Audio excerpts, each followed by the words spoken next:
怎么了？饿了。再等会儿，娘在做饭。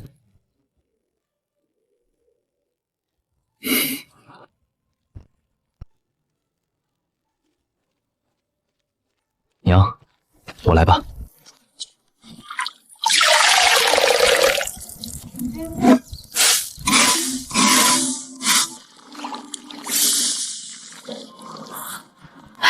你进屋，带着小妹。娘，进去。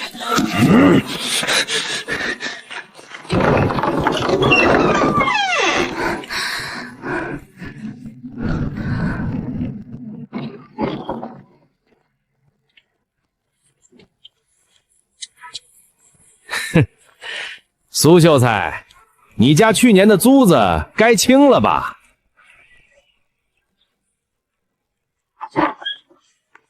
周叔，去年收成不好，您是知道的。田里统共打了不到5吨，交了赋税只剩3吨出头。3吨出头，我记得你家该交4吨租钱。村长做的证，就是30。契约。这上面写的是40，苏秀才，你看清楚，你爹的手印在这儿。无耻老贼，又趁我爹病重私改契约，我没粮食。哼，没粮食，那就拿东西抵，先把这个锅接了，再去里屋看看有什么值钱的。不许动我家东西！小妹，苏秀才，读书人该识时务，来跟我说一遍。4道租子3天内补齐，说了我就抬脚。如果我这时候拼命，娘和小妹会怎样？3天，说全了，4当租子3天补齐。4当租子3天补齐。哼哼哼哼。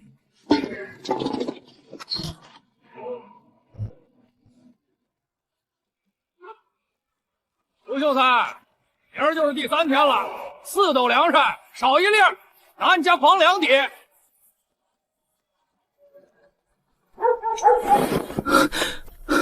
娘，起来，周家的人提前发难了。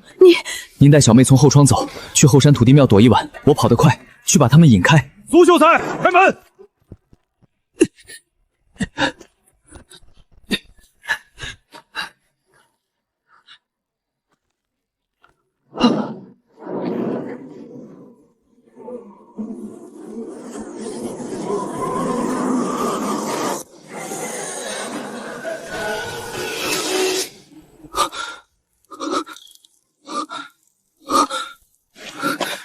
这比县太爷府上的铜镜还要清晰100倍。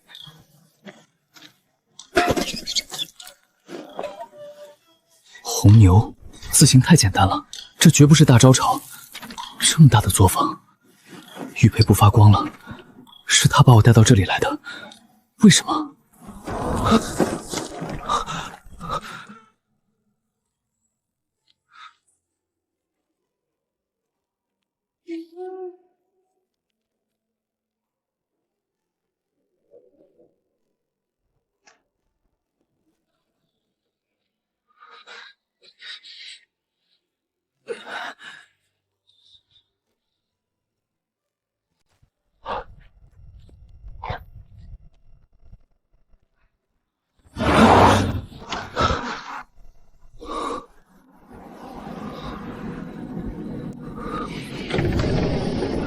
欢迎光临。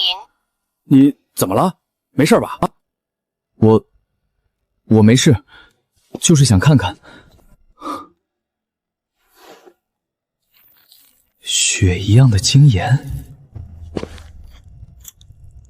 你要打火机1块钱。哎，你小心点，你到底要买什么？不买东西别在这儿。对不住，我就看看。欢迎光临。如果能把这里的银盐、火闸子带回去，周德旺那40租子，我就能还上。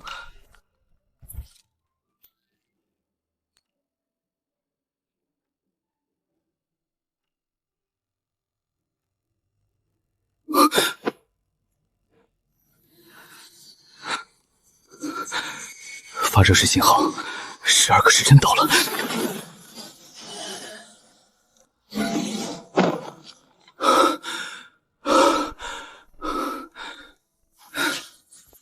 盐、钢针、种子，这东西在现代是垃圾，在大王朝就是无价之宝。哥，你去哪儿了？我好怕你不回来。哥回来了。听不见了，还能听见一点儿。娘，你看这是什么？这是什么东西？火折子。娘，您猜这能卖多钱？娘不问这东西哪儿来的，娘只问一句：你还会走吗？趁热喝了。哥，你看，我挖了好多。必须立刻把这仙家火种变现。苏秀才来干嘛？借粮？我来卖东西。火折子。你跑10里路来卖火折子，随便哪个杂货铺都有。你读书读傻了？这他妈不可能是火折子！你开个价。郑掌柜觉得值多少？1两。哎，苏秀才，嫌少可以再谈。各位，这位是苏哲，苏秀才，他手上有几样东西，想给诸位长长眼。这镜子比京城的琉璃镜还清楚100倍，多少钱？这位小兄弟，我问一句，你这些东西从哪儿来的？祖上传下来的。哼，祖上哪一辈？令尊还是令祖？年轻时在京城大户人家做过杂役，见过世面。晚年返乡后，参照京城技法试制了这些器皿，临终前交给了在下。小兄弟，你若想往大里做，我送你一句话：凡事留余地，出处留余地，数量留余地，名声也留余地。这是在警告我，官府一旦盯上，我要么跪下当狗，要么被当成妖人架在火上烤。你家欠的那4栋租子不急，以后再慢慢算。哥，你以后不要出门了好不好？村里的孩子拿石子砸我。怎么了？他们说哥是妖怪变的，半夜去井里跟鬼说话，说你带回来的东西是偷的。贤侄，老叔直说了，你这些东西镇上那点人吃不下，但老叔在府城有路子，咱们合伙干，55分成。周叔，合伙的事我有个条件，我要带我娘和小妹搬出青牛村，在镇上找个房子。那简单，镇上有我2处空宅子，你直接搬过去，只当老叔给你的红利。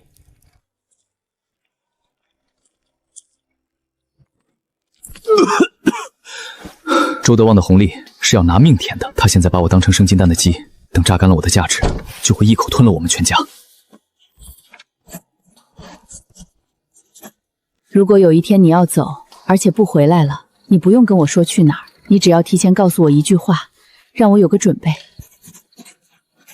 让我来得及给你留一盏灯。县城西街有家玉宝斋，不过掌柜规矩大，无引荐，无名帖，无定金，门都进不去。哥，这是我在井边捡的，会发光，你戴上，我想跟哥一样，能找到好东西。小妹，今晚早点睡，陪着娘，我天亮前回来。这井壁上刻满了字。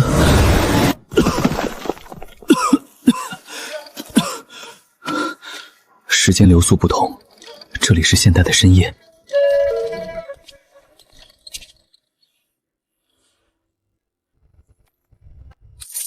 老板，这铜钱您收吗？您再帮我看看这盐。这不就是粗盐吗？连点都没加，超市早不卖了。古钱去城北隆福寺古玩市场。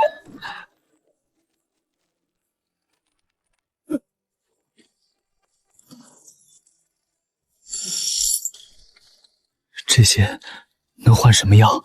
大哥，我们这儿不收古钱，你拿去外面便利店换现金吧。月圆前12天，这个时间点不是随便选的。穿越冷却期是30天，每多攒一件能在古代变现的东西，在现在的每1秒就多1分价值。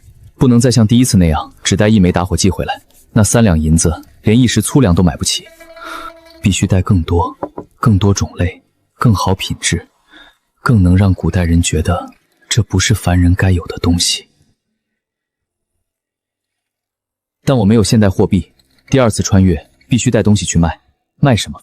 不是古代值钱的，古代值钱的东西，现代也许一文不值。要反过来想，在古代被当成废料的东西，在现代会不会是宝贝？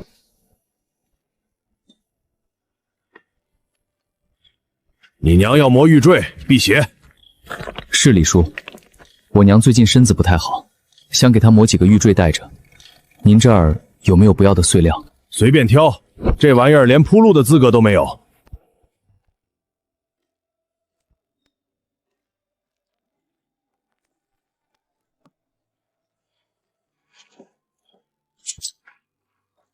李叔，算我请您喝酒。嘿，你这孩子客气啥？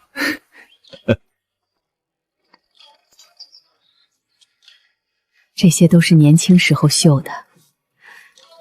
这牡丹，当年绣了3个月，现在眼睛花了，线都穿不上了。阿姐，你年轻时绣的花是这10里8乡最俊的。王婶，我妹妹想学绣花，想看看您年轻时的样子，这些能不能让我带回去给小妹看看？这2块还像样，边角磨了，但花样子还完整。王婶儿，这些算我买的，留给小妹看。不要钱。红糖是给您泡水喝的，铜钱您收着。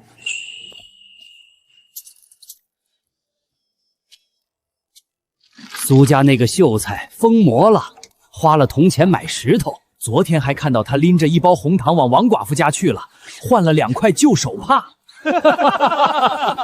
读书读傻了，觉得村里遍地是宝。哥，这些东西真的能卖钱吗？可是村里人都说你傻了。能。他们说过什么别的话吗？赵婶说，你现在有钱买米买锅了，为什么不把钱存着，非要买这些没用的东西？还有周德旺在到处跟人讲，苏秀才的东西不知道从哪儿来的，小心沾了不干净的手。周德旺一边送药送宅子拉拢，一边在村里散布流言，这是2手准备。如果乖乖跟他合作，他就是苏秀才的大恩人；如果不听话，他就是最先发现苏秀才不对劲的警觉乡绅。这个铺垫一旦完成，无论将来出什么事，他都能撇清干系。周德旺说的话，你在外面听到的时候，不要说哥的名字，就说不知道。我教妹妹说不知道，我在母亲面前绝口不提穿越的事。我对自己说，不是在偷，是在活。每一句谎话都合情合理，每一个理由都无可厚非。但谎话攒多了会变成一座山，这座山迟早会崩塌在一个人身上。希望那个人是我，不是母亲，不是小妹。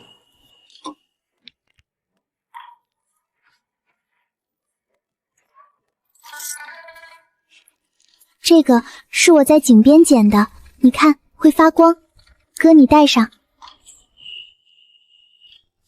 你为什么又去井边捡石头？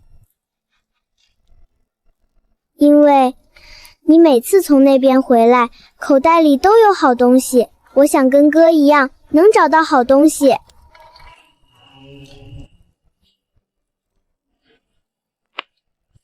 小妹，你今天晚上早点睡，娘一个人在家，你陪她。你去哪儿？去一趟镇上，天亮前回来。哦。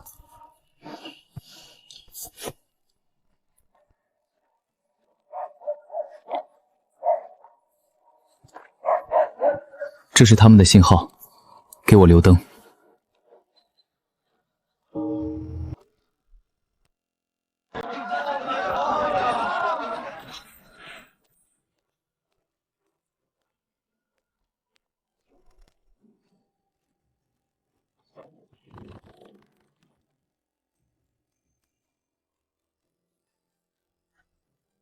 看点什么？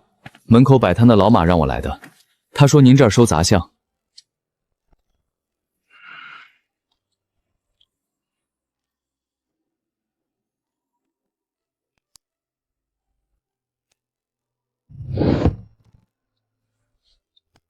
这块料你从哪儿弄来的？家里老人留下来的。新坑山料质地偏松，里面有2道明显的6裂，这道横裂已经吃进去了。将来如果雕东西，从这里裂的可能性很大。实话跟你说，这块料不值钱。这些切磨痕不是现代工具做的，现代玉雕用的是电动工具，刀口是高速旋转的，切口边缘会有灼烧的痕迹。你这个没有，切口是手工磨的，用的是解玉砂，至少有200-300年的工龄，也许是明代，也许是更早。但这种山料在那个时候也是边角料，不是什么大器。你想卖多少钱？孙掌柜，您开个价。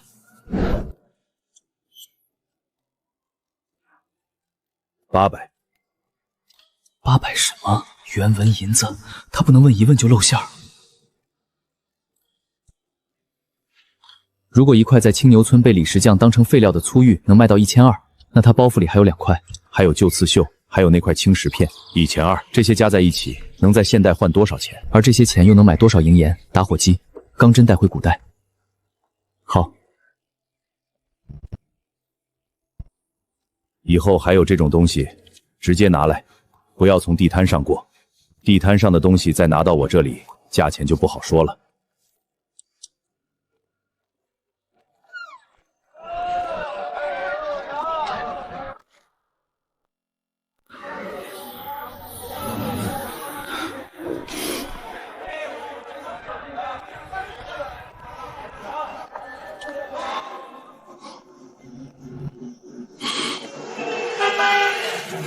上次他在便利店看到打火机标价1元一个，如果1枚打火机是1元，那他的1200元能买1200枚打火机，而1枚打火机在古代卖3两银子，3两乘以1200这个数字太大了。携带限制，单手握持的非活物，一次只能带回去1只手能握住的东西。1200枚打火机，就算买得到也带不回去。郑永昌他不怕我卖得贵，怕我供不上。这意味着每一次在现代停留的12时辰都要做精密的选择，带什么回去，带多少，卖给谁，卖多少价，每一个变量都会影响下个月圆之夜的收益，而收益又决定了我能在古代多快积累足够离开青牛村的资本。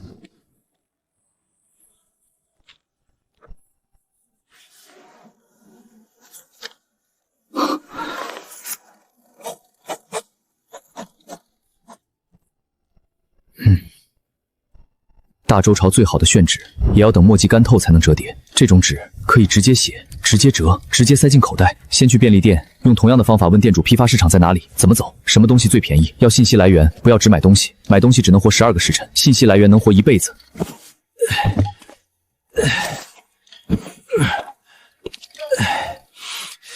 又是你，我想买点东西，顺便问个路。你要买什么？盐、打火机、钢针。钢针？你说的是缝衣针吧？批发市场在城南，坐公交车得1个多小时。我店里就有盐和打火机，钢针没有。现在谁还缝衣服？公交车是什么？精盐2块5一袋，打火机1块钱1枚，饼干2块，水1块5。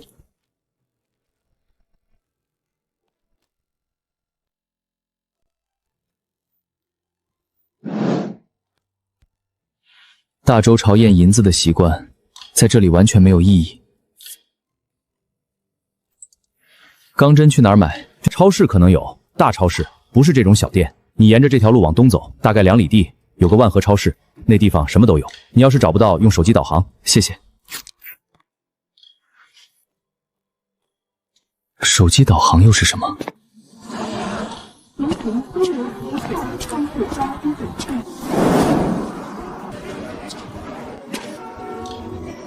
这里就是万和超市。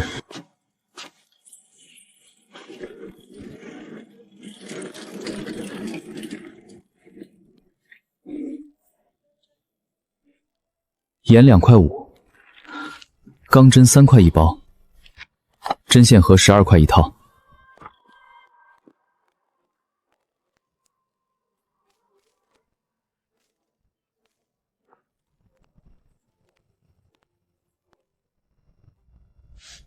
带不走这么多，2只手握住的东西是上限，而且这些到了古代也不是一次是能卖完的，需要分批。第一批急着变现的，回去就出手；第二批可以慢慢卖的，先囤着，等客户多了再放货。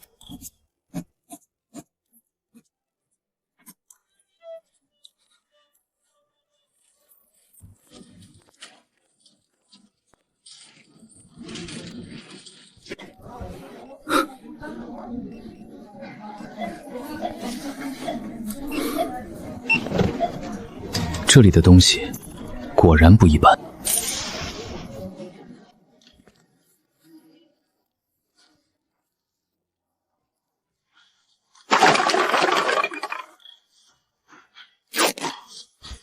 石头偏细了。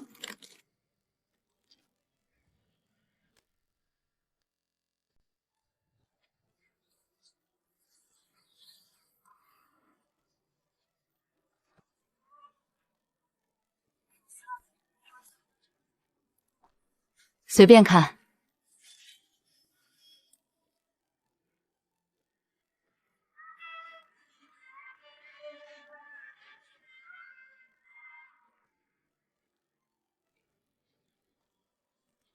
啊，随便看。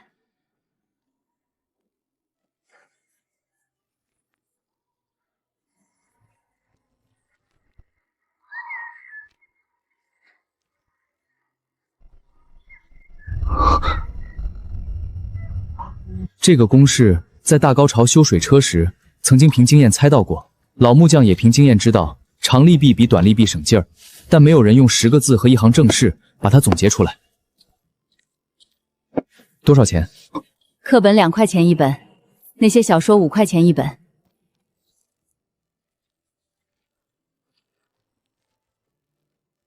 甜味比福顺宅的桂花糕淡得多，但热量更高，1块下去就能感觉到胃在紧实。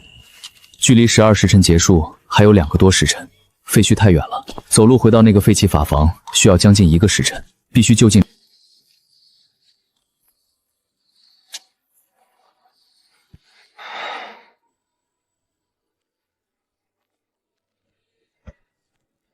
刘老大夫那包苦涩药粉的现代替代版，这个能不能安静一会儿？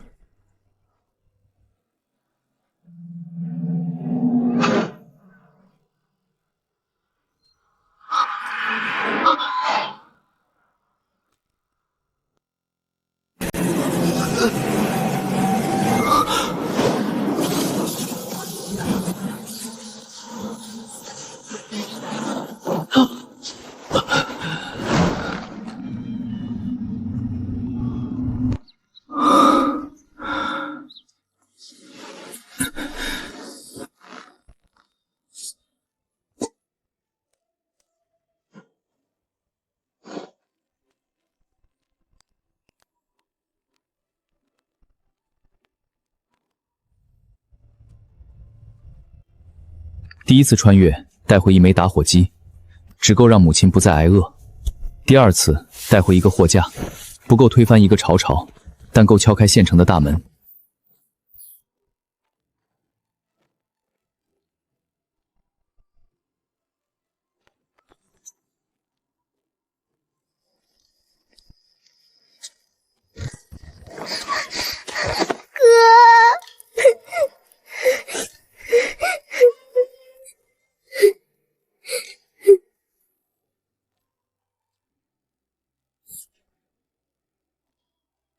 娘说你在镇上。那天你走后，周德旺又来了。他在巷口站了一会儿，没进来。从那天起，村里没人往咱家扔石走了。赵婶说那是他施了恩，不是不扔了。周德旺还说，哥在外面挣的是不义之财，早晚要出事。小妹，这些都是哥买的，但是这些是不该有的东西，在我们这里不该有。那个火折子是哥在一个很远的地方买的，后面还会有更多。那咱们是坏人吗？不是。那个很远的地方在哪儿？很远，在你够不到的地方，也在别人够不到的地方。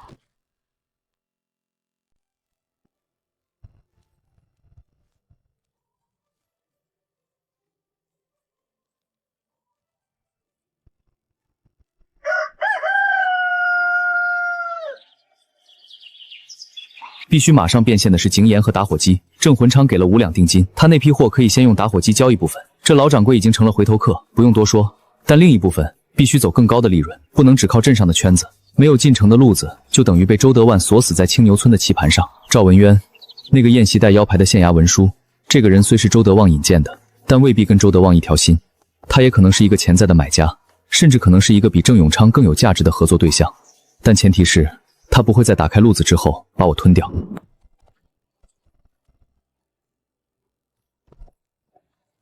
货有吗？我们掌柜说今天来取，先送1包参须。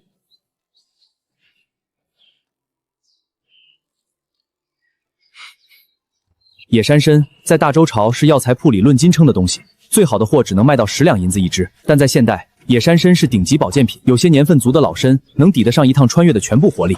告诉郑掌柜，下批银盐还要再等1个月。打火机这里有2盒，这次不按单没卖，全盒拿走6两。你回去让他自己定价，看他能卖到多少。好。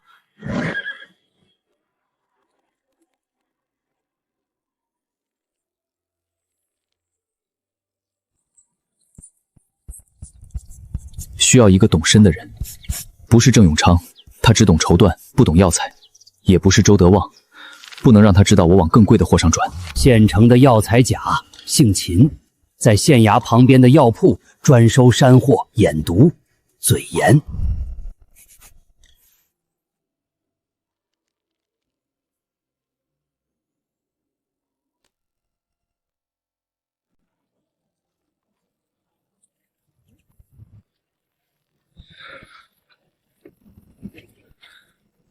电学那个学官又克扣学生的纸墨费，上个月扣了30%，这个月扣了1半，纸都快买不起了。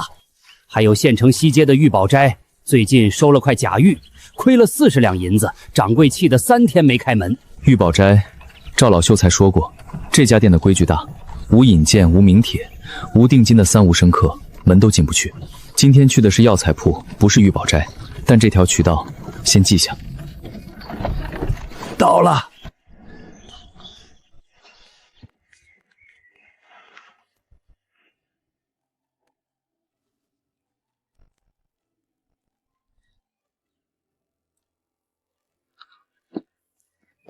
野山参，正经老林子出的，可惜是须，不是主根，品相不错，炉头也齐，年份应该在20年上下。这须是谁采的？我一个亲戚。他还在山里？都是在问同一个问题，货从哪儿来？这个问题会越来越难应付。这一小捆参须，我给你3两。3两，比他在青牛村预想的单根卖价高出至少30%。3两银子，在青牛村能买1山精米，够母亲和小妹吃半年。而这把参须是郑永昌送的见面礼，苏哲兄送的见面礼，成本是0，这人情债必须记在心上。秦掌柜，您这儿有没有老山参，年份再老一些的？啊，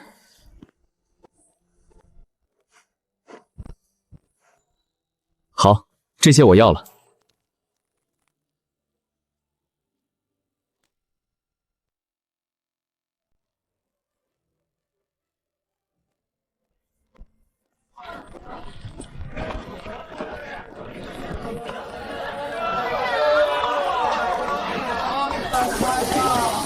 上次宴席上，他替我挡了追问，但也用留余地警告我，在县衙眼皮底下不要做得太张扬。这个人也许能成为引荐人，也许会成为第一个揭开秘密的人，还没想好，所以暂时不能让他知道我来了县城。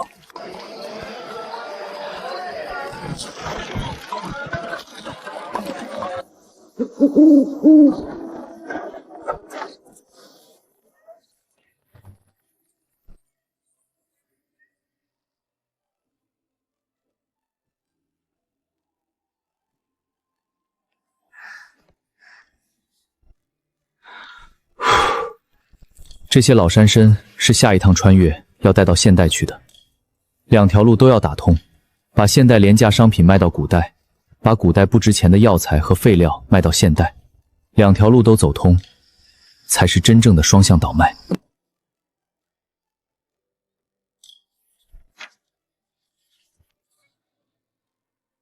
利弊长省利弊，阻力弊短费力，动力成动力弊，阻力阻力弊。窑工口中，窑口熄火，凭经验堵风口。课本解释，空气中氧气耗尽，原理一样，表达方式完全不同。如果把物理化学公式放在这本残卷旁边对照着看，就不是凭空冒出来的妖术，有师承渊源。氧气、氢气、杠杆、力权衡、压住、力破面。不够准确，但能保命。如果有一天有人问你怎么懂这些，就摊开这本书，说家父在京城见过这套书的全本，我凭记忆补全了一部分，比祖传秘方更体面，更难被质疑。你小子，上次那2盒打火机，你猜我卖了多少？1盒6两买进，我拆开单卖，10枚就回本，剩下10枚净赚，40枚全售罄，总价20两。他这是在炫耀自己的销售能力，也在暗示下次应该给他更低的进价。精盐有路子吗？盐，私盐不是闹着玩的，私贩10斤涨60。我不犯10斤，一个富户一年吃多少盐？3、4斤吧。如果有一种盐不需要4斤，2斤就够他家吃1年，因为纯度高，用量省。这种盐值多少钱1斤？2两银子1斤，而且是保守价。但前提是你得让买主相信这盐不会吃死人，光白不行，得有来路。你要是能弄到官盐饮，哪怕是过期做备的旧饮，都能多卖1半的价。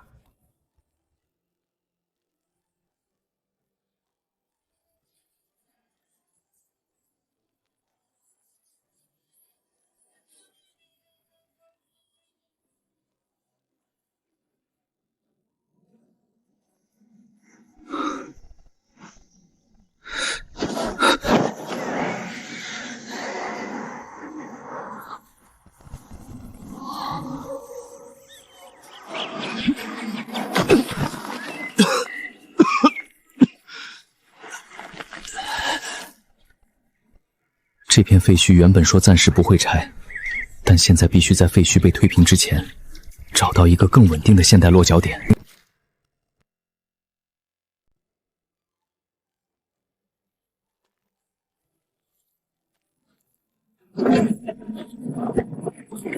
不知道废墟还能撑几个月。好。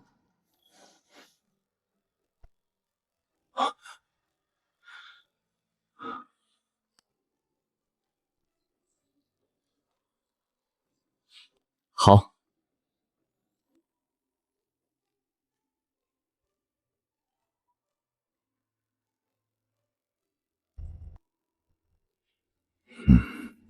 野山参正经长白山老林子出的，这2个主根品相很好，炉头完整，参龄不会低于20年。这只略嫩，但也是正经野货。你在哪儿弄的？家里老人留下来的。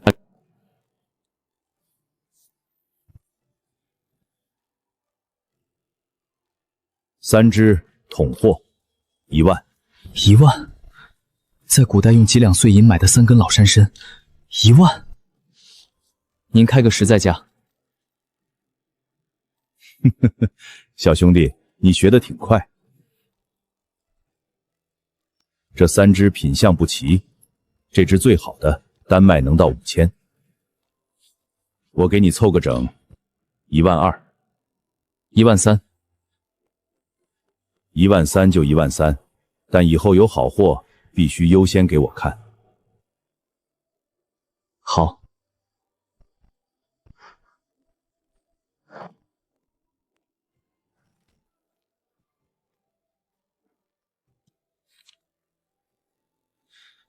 这16500全部换成打火机和精盐，至少能撬动上100两以上的纯利。50两就够在县城买一座带门面的宅子，够让母亲和小妹彻底搬出青牛村。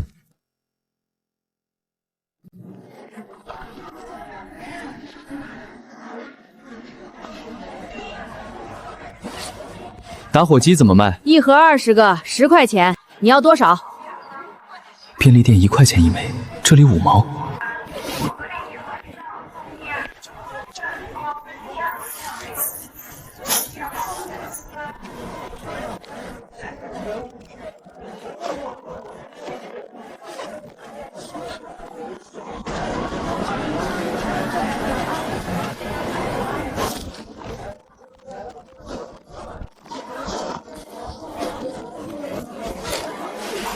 所有东西加在一起，不到300块钱。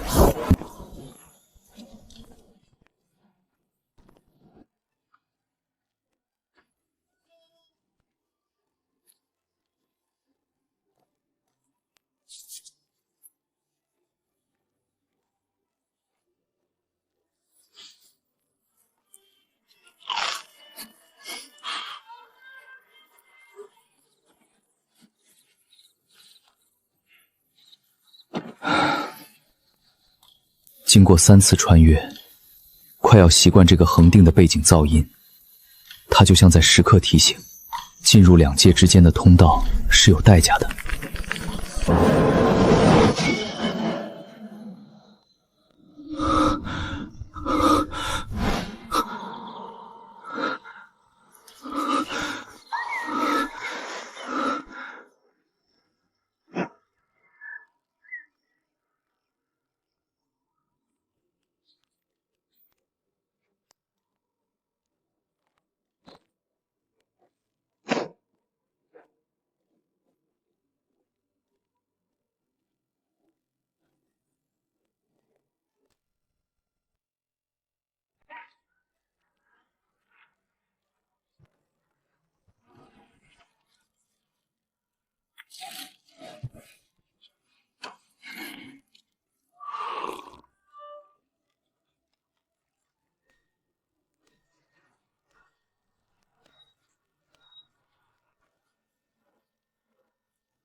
不是铁匠手艺差，土法冶炼的铁料杂质太多，打出来的针无论如何也比不上现代钢针。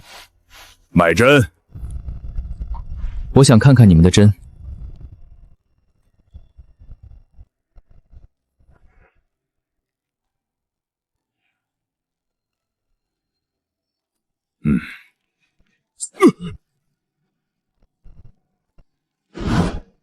这是何物？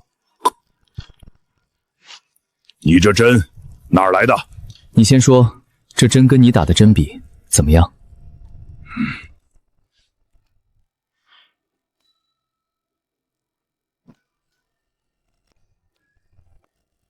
我的针10根顶不上你这1根。这样的针，你要多少？你有多少？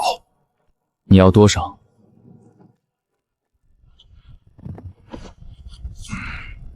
我叫鲁大锤，镇上打铁的。小伙子，你先把这针的根窖告诉我，是不是县城新开的那家铁器铺出的货？不是。我跟你谈的是生意，你铺子里这些针怎么卖？1文钱1根。我给你这个针，你能卖多少钱1根？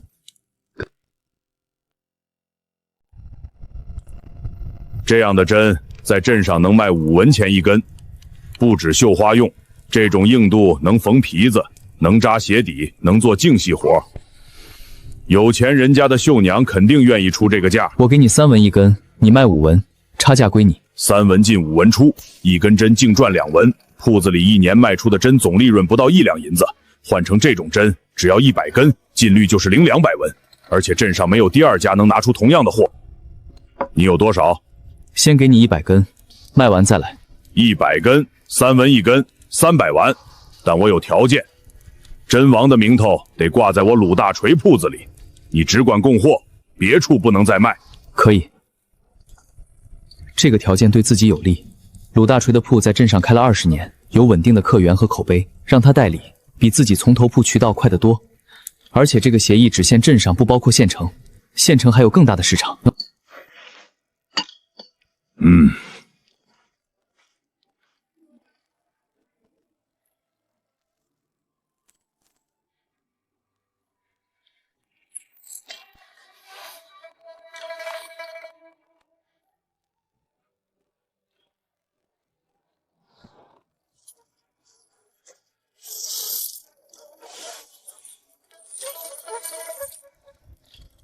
下个月我再来。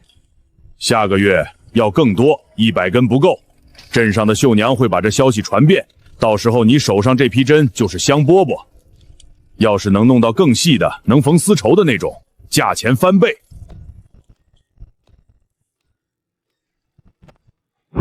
更细的针，在批发市场见过。绣花针比普通缝衣针更细更短。下次穿越，专门带几包回来。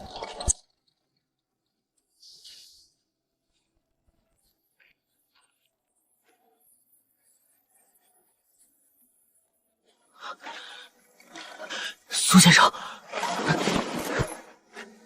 秦掌柜说，上次那捆参须的买猪还想再要，你要是还有，下个月赶集的时候顺路捎过来，价钱好商量。这是定钱，2两碎银，你收好。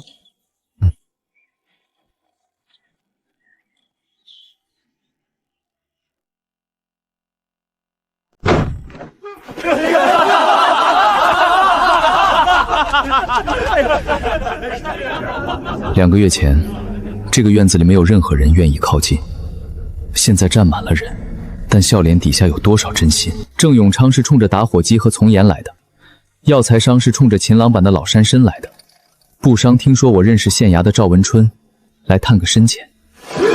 苏秀才，俺没啥好送的，站半个时辰给你压压场子。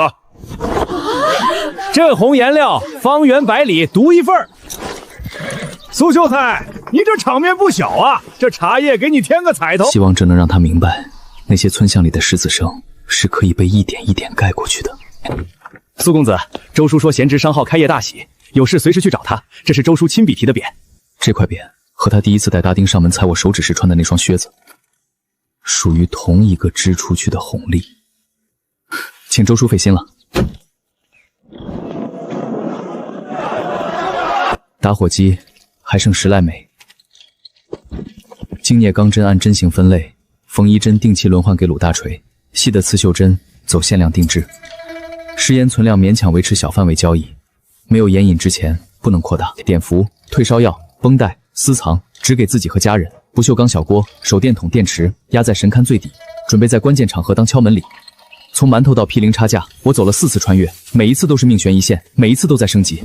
苏氏商行。这是干嘛的？你挂在腰间，以后再在镇上有人问你给谁做事的，你就说苏氏商行，他们就不会再欺负你了。哥，这是咱家的生意，对吗？那以后我帮你管账，你说过攒嫁妆的，不能赖。打火机批量进价和零售记录，钢针分级明细，精盐试销批次均价，参类进出对照，染料试单和染布预估产量。这是鲁大锤的针账。进价3文，出货5文，100根针净利多少？200完。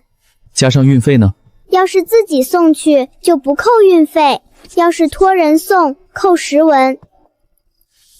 这2排数字是郑掌柜上月打火机的进修项，你帮我负责一遍。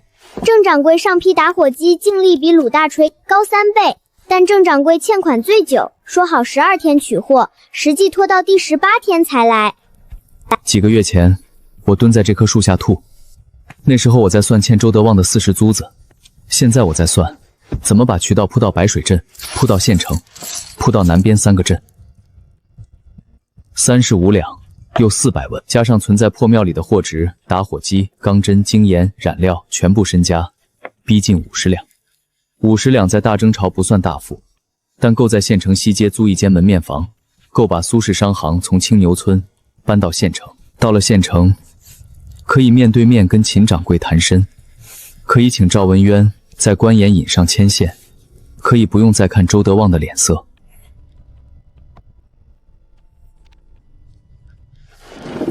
明天开始，把母亲和小妹接到镇上住，不是周德旺空失的那间宅子，那间宅子是周德旺的儿，住进去就脱不了钩。我要在镇上自己找一间独立的房子，用苏氏商行的名义租下来，租金从我自己账上立支，不留任何外姓人的把柄。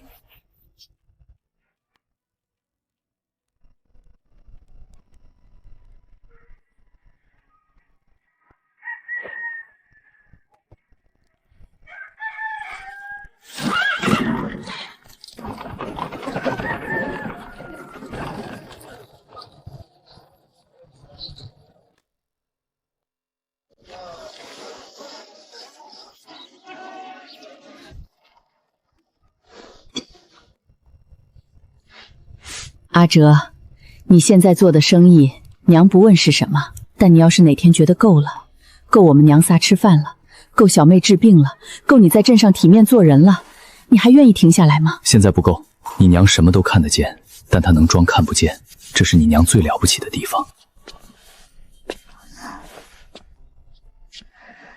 钱够吗？够。不是问现在，是问你心里够不够？不够，但也快了。我以后不会再问你了。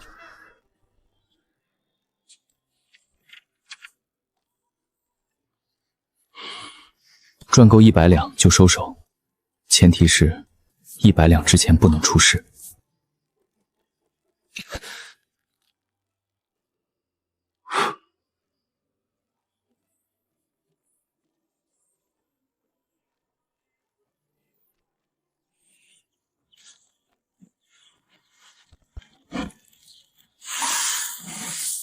小妹，过来，把手放进去，告诉我烫不烫？烫。再试。还有点烫，热但不烫。记住这个温度。热但不烫，热但不烫。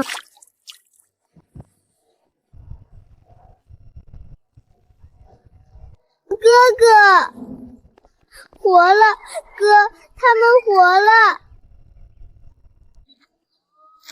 不能太烫，不能太烫。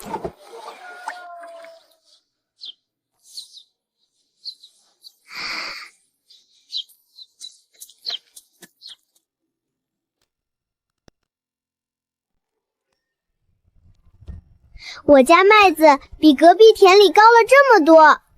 水温用手试，热而不烫，夏天缩短时间，冬天加厚覆盖。那夏天和冬天水温不一样怎么办？跟人体的冷暖一样，夏天水温本来就高，少浸1个时辰；冬天水凉，多浸1个时辰，盖厚点儿。苏秀才，这法子你自己怎么会的？家父在京城见过一套农政全书的全本，记了这些土法子。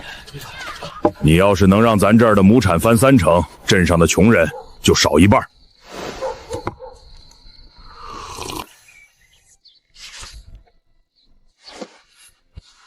这才是真正有用的事。打火肥会用完，钢针会生锈，但让1亩地多收3成粮的方法，会随着人口耳相传，改变整个村子的命运。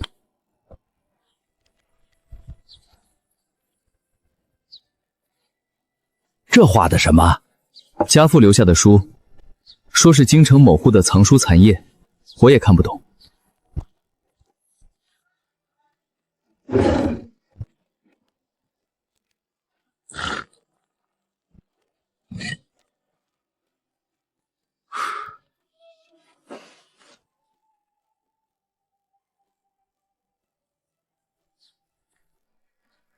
坏人来了，能喊哥。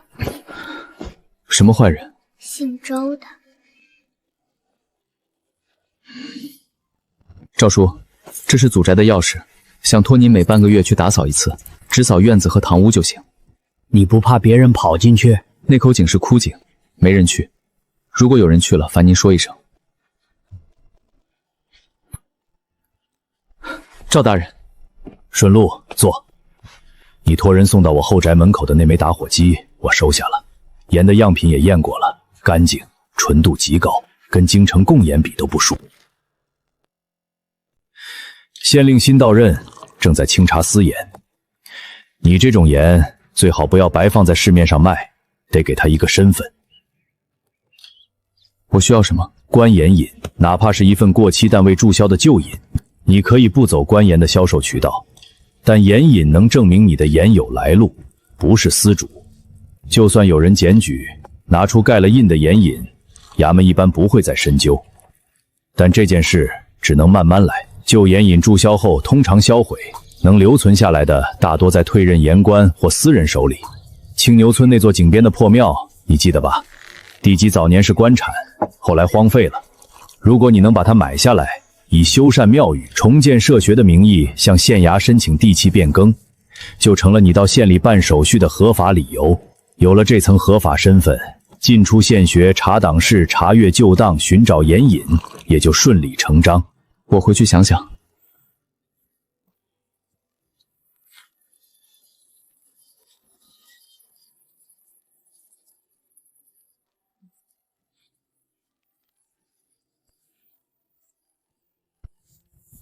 你这秀才做生意比我年轻时狠多了，还不够狠。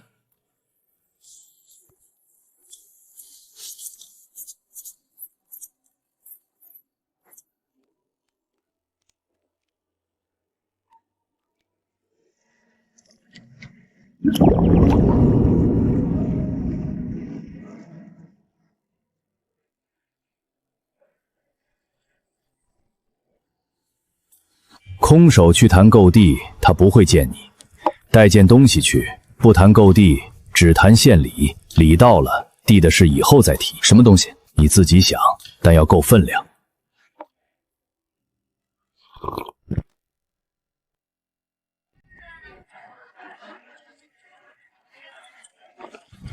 这个120，机械的，背面镂空，能看见齿轮。就要这个。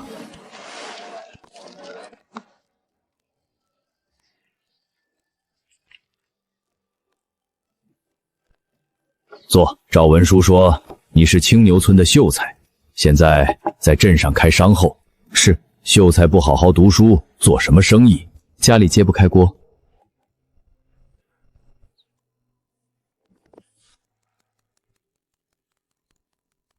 这是什么？怀表，计时用的。怎么计？短针指时辰，长针指刻，秒针指瞬。上满发条，能走36个时辰，误差不超过1盏茶的功夫。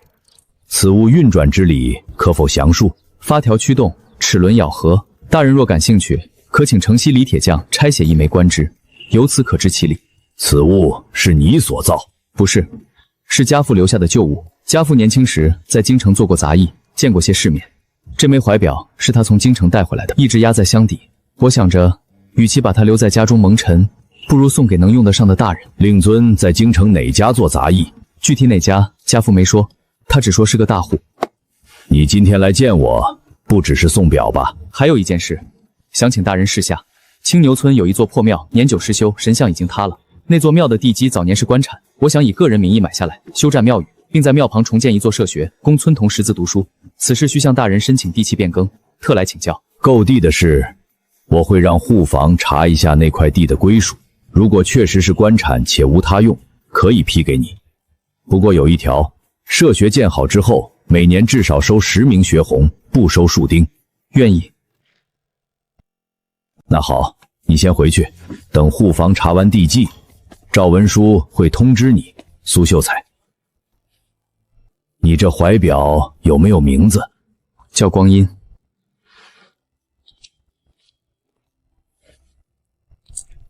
今年老林子里的参比往年难收，价格涨了2成。你这秀才要是还有参源，我照收，价钱随行就市。下批来了，我通知您。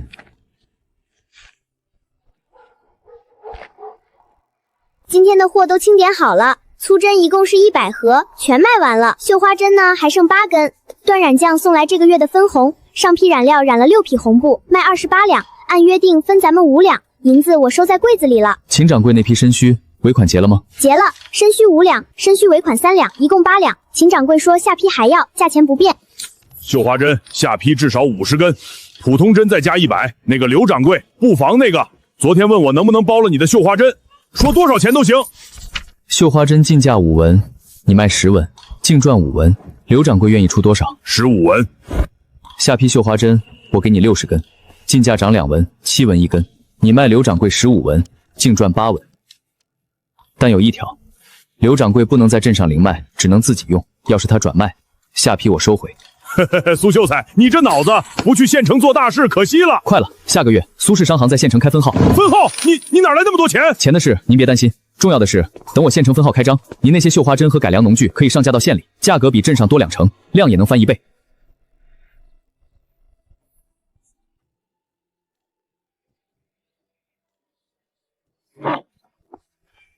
哥，你在画什么？商后的路线图，看着像打仗的阵图。小妹，我把这段论誊完。县城分号开张后，首月保底流水需50两，库存汉用不超20两，账期不得过30天。哥，是不是又快到你要出门的日子了？ 3天后。娘问你下月灯芯要不要备？备。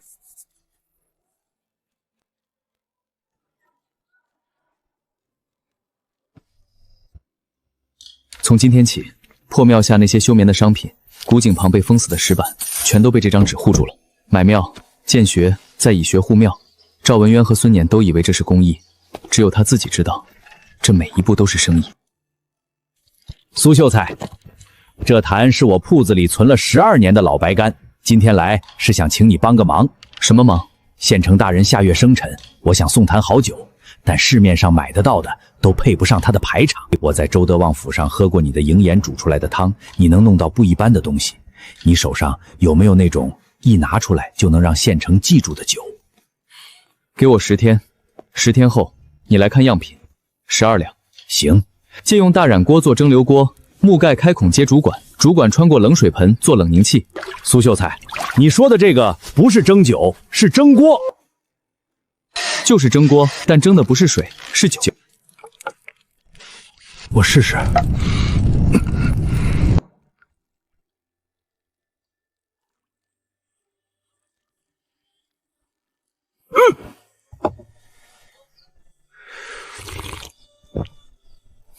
这一锅能出多少？12斤原酒，大约能出2斤高度酒。郑永昌送来的老白胎，如果全部蒸馏，能出3斤，够他拿去给县城生辰礼，也够我县门开业当天当引流爆品。县城生辰宴上一旦上了这杯酒，苏氏商行的名号就会在县城官场传开。这个给段染匠，让他先用着，我回来再调。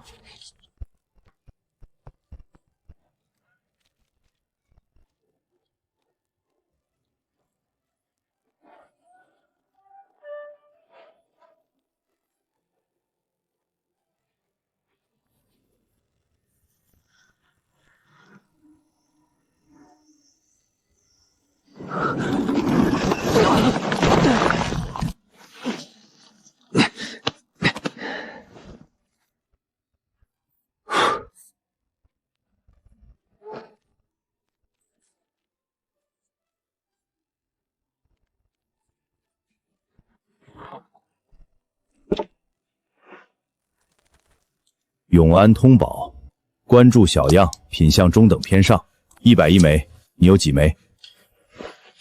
孙掌柜，您能不能帮我看看这个？这个是天，这个是公，不是我们现在写的楷体，是比秦汉更早的写法。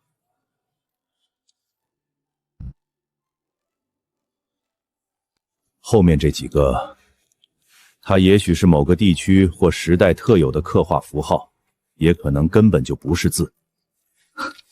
谢谢孙掌柜，下次我再来给您带点更好的针。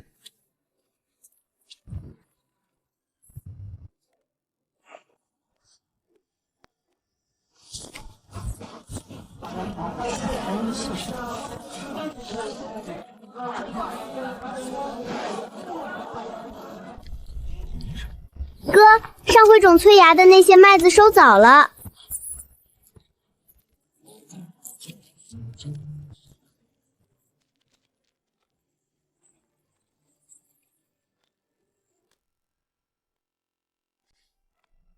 是不是我浇水浇少了？不是浇水的问题，是光照。种子催芽只是第一步，出模后叶子需要用阳光制造养分，墙和竹架挡住了部分阳光，穗顶没吃饱。你看，这几粒就是饿着长的。那下次种在东墙那边，那边太阳多。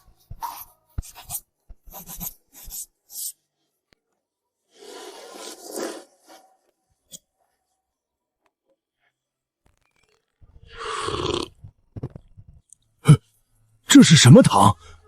不是蔗糖，冰糖。蔗糖提纯之后再结晶做成的。苏秀才，你知不知道县城的糕点铺用什么糖？都用蔗糖，杂质多，颜色黄，做出来的糕点不白。如果有这种透明糖，能做多少东西？透如冰，白如雪，一点杂质都不带。那这冰糖就是苏氏商行分号的第2个拳头产品，第1个是琼江御苑。等我从县城回来，在后院再支一口小灶，专做冰糖小事。试完我给你写一份工序表。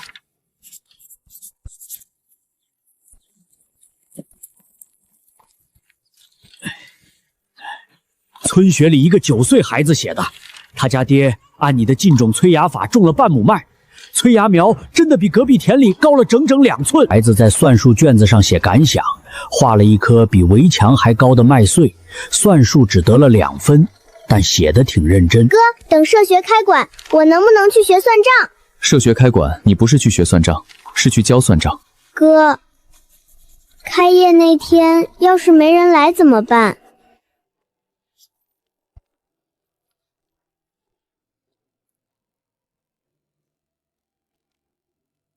会有人来的。沿街铺面带后院，位置不错，租金合理。西街同源布庄的冯掌柜，昨天来衙里打听你，问得挺细，哪里人，做什么营生，跟谁合伙？冯掌柜为什么打听我？这颜色真俊。冯掌柜昨个过来站了好一阵，看完颜色，一句话没说就走了。一句话没说？没，就站着看，看完走了。断染酱那匹红洗了3次没褪色，我拿去给同源布号的冯娘娘看，她怎么说？她脸都绿了。冯掌柜，你叫我们来是谈那个姓苏的？不只是谈他，他在白水镇离我们有一段距离，但现在他把分号开到县城来了。他那个老山参我验过了，品相上乘，价格却比本县收参价低2成。我问过秦掌柜参源在哪儿，秦掌柜不说。铁器那边我也问过鲁大锤，鲁大锤嘴巴比榛子还硬。他明天开业，我让你们派人去镇上摸他的底，摸着了吗？摸了一半。他的货都从青牛村运出来，但青牛村没有作坊，没有矿，没有药田，货是从哪儿来的查不到。另外就是他和秦掌柜、鲁大锤、段染匠几个人绑得很紧，镇上口碑也在升。他还有一个账房，是个女的，年纪不大，算账极快。郑永昌那边也在和他做酒生意。另外，他手里有县衙新批的地契，范围包括了青牛村的一座破庙，用途写的是社学和试验田。他把地买在青牛村，那地方有什么？有一口枯井。他可能只是图社玄学免税。先不管那口井，他明天开业，我们就看他到底能玩出什么花样。如果只是卖绣花针和老山参，我们3家各自压价，3个月内把他挤出西街。如果他手里还有别的东西，那就别怪我们3家一起动手。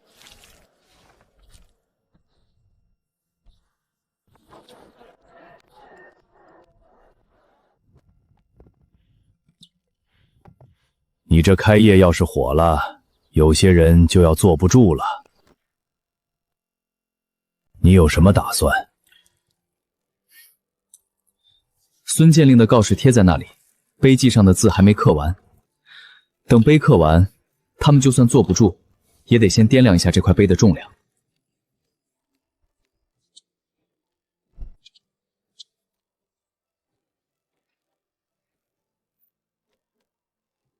哥，明天有人来吗？会有人来的。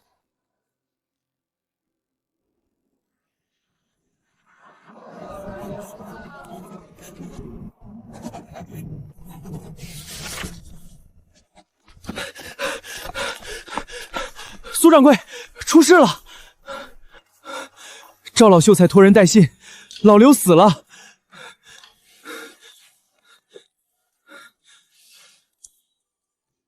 怎么死的？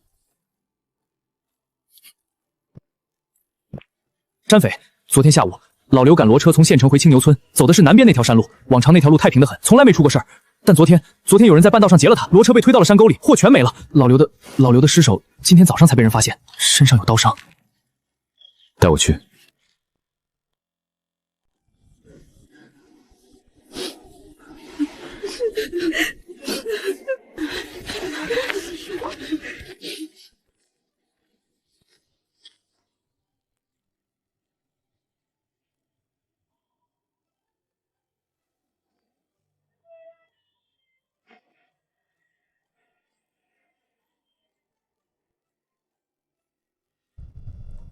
阿哲，老刘有个傻儿子，今年19岁，脑子不灵光，以前都是老刘一手带着。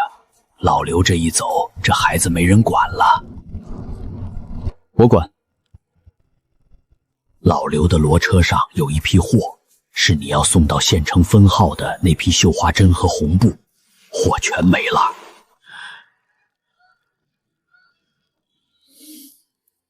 这是在老刘手心里找到的，他临死前还攥着这块布，是从山匪身上扯下来的。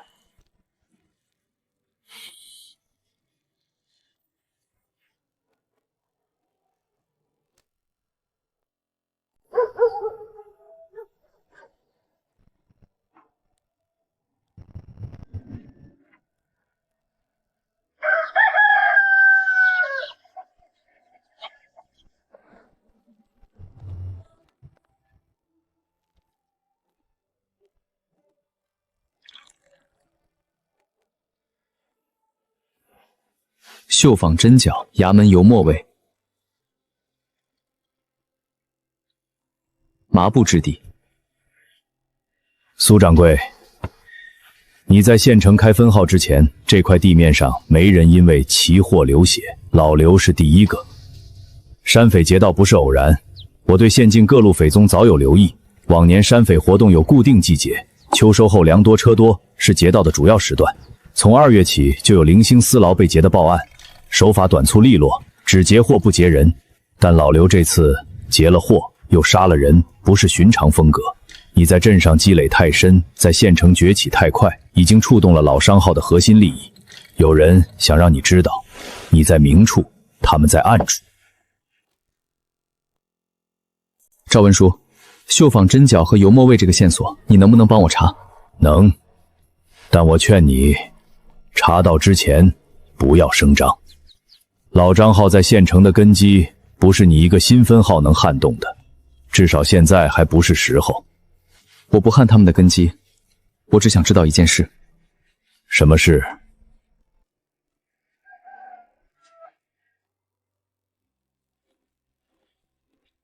山匪领头的那把刀是谁递的？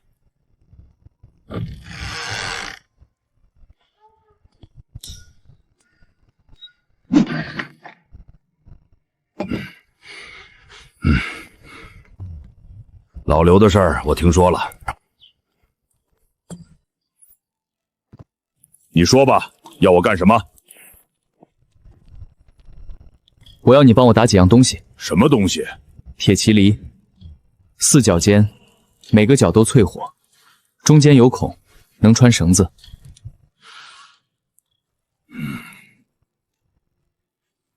这是要做什么？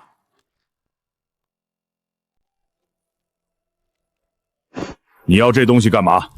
防身。要多少？先打100个。什么时候要？3天。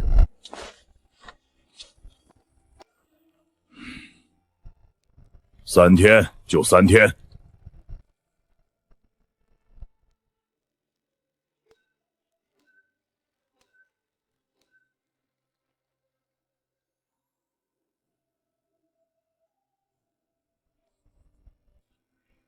老刘的丧事什么时候办？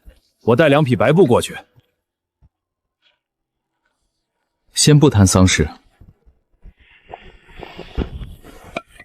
我要你用最快的时间把这些竹管按我的尺寸截成8段，每段半尺长，内径1寸，竹管一端削尖，另一端用泥封死。削尖？你这是？好，我马上办。听我说完。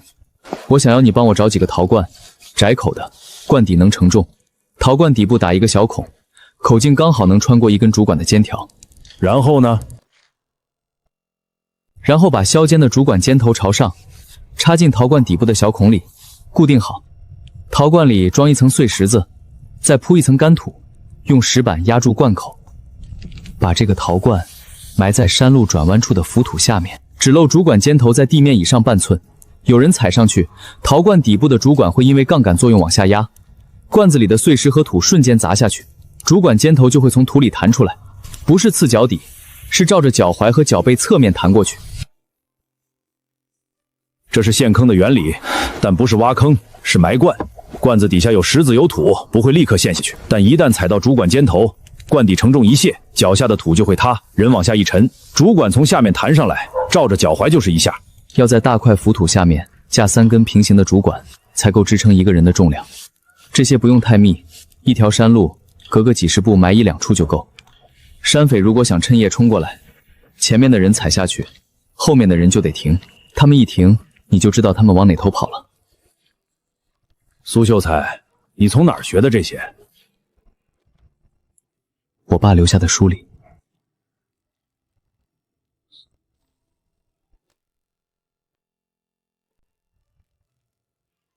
主管我来劫，陶罐和石子我去山里找，3天够不够？够。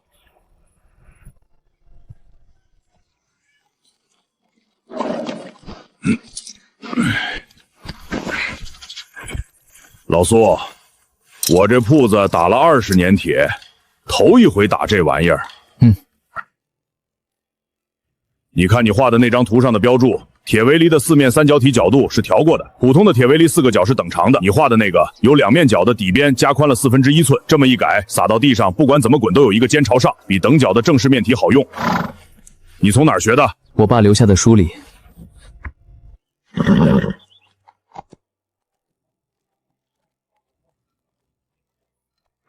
你爸留的书可真够杂的。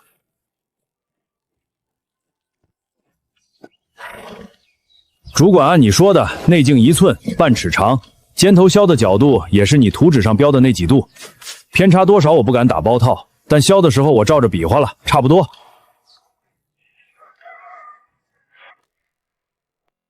石子铺了半指厚，上面压了干土，土上面是石板，石板封口之前我试过用麻绳串了个小石子，往主管肩头上一扔，石板被扯脱，罐底的碎土和石子瞬间就砸下去了。主管弹起来的力道能把1块半斤重的石头弹到房梁高度。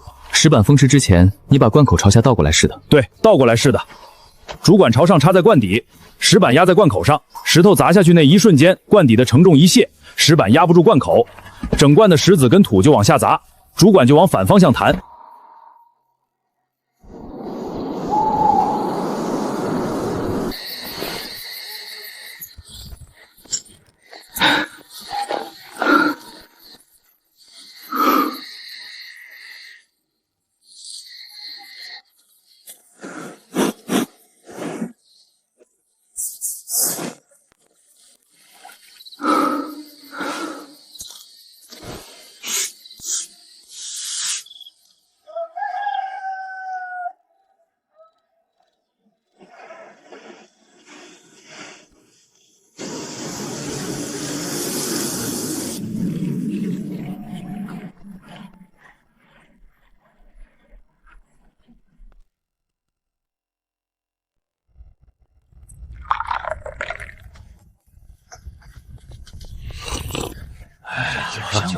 山货价格什么日？听说了吗？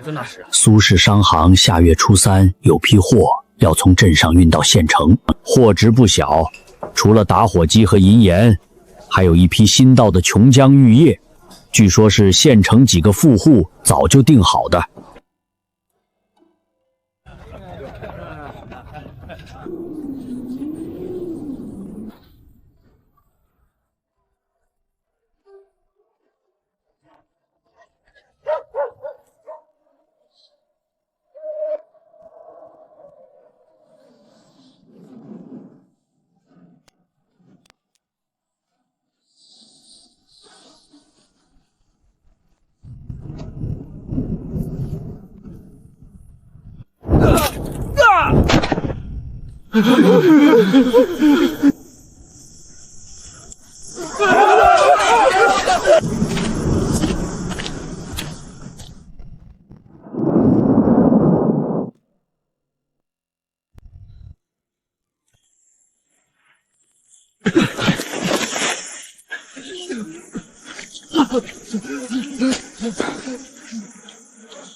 谁雇的你们？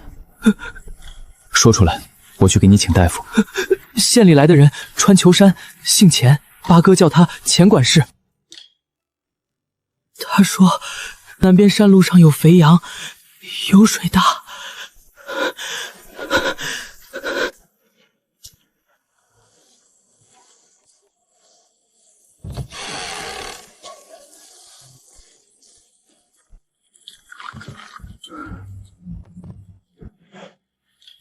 我知道是谁了，顾山匪的是同源布庄的前管事冯万昌的人，但前管事的背后不是冯万昌。冯万昌恨我，但他只敢在商场上较劲，出钱买凶的是周德旺。他借冯万昌的名义走前半世的账，把自己摘干净。周德旺为什么要这么干？因为他从一开始就没打算跟我合伙，他要的从来不是期货，他想要的是渠道。我手里握着的镇上和县城的供货关系，每一笔都在削弱他的控制力。青牛村他已经输了，镇上他输了一半，如果在县城也输了，他就成了本县商局里被晾在一边的旧椅子。老张浩想压价，他想把我彻底挤掉，他不需要我自己款，只需要我不再站在柜台后面。无论是因为缺钱，因为怕死，还是因为我害死了无辜的人，他都能达到目的。我是真的没想到他会用这么下作的手段。你想怎么做？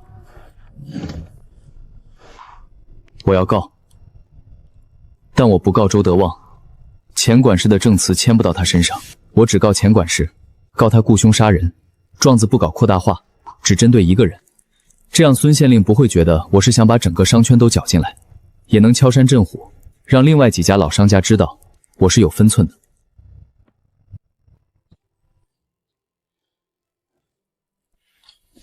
明天一早我替你把状子递进去，你是原告，钱管事是被告。老刘的供词和伤情记录附在状子后面。老刘的傻儿子，我昨天让小妹把他接到镇上，先放在段染江那里帮忙打杂，有口饭吃，有地方住。苏掌柜，你这手里不光有货单和银两了，现在又多了人命。你这样的人，如果将来走到更高处，要记得老刘不是因为天灾死的，他是被这局旗上的炮火轰到的，开旗的人要背所有的代价。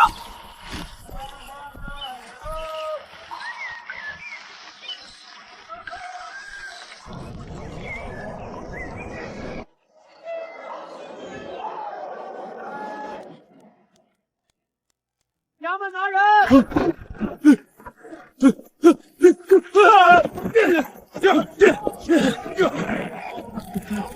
钱管事是在翻墙的时候被按住的，推窗上墙踩青台摔下来，衙役连追都没追。他在县里做了20年管事，真要上衙门受审，却腿就软了。审得怎么样？一手快拉头流，供了南山那个窝山匪，对他背后的人一个字儿都没提。20年管事腿软是自然的，不过他嘴巴够严，也算是给自己留后路。供词很完整，承认拿了白银500两，雇八头流下山堵截你们商行的运输，但他咬死了一点，只让八头流截货吓人，没让杀人。他雇人堵你，用的是周德旺通过外镇中间人转来的钱，但这条线中间断了2次，牵不到周德旺本人。判了，雇凶杀人、私通山匪、危害商道安全3项并罚，钱管事杖40，发配充军。八头流列入追捕名录，悬赏20两缉拿。苏氏商行获赔货物现银50两，老刘家属额外自偿。老刘家里，我去送。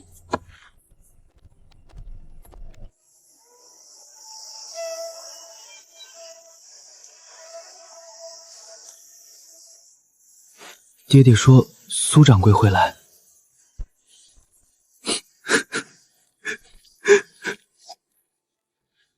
你爹走的时候，骡车上有2双鞋，一双他穿在脚上磨穿了底，这双他收在坐板底下，没舍得穿。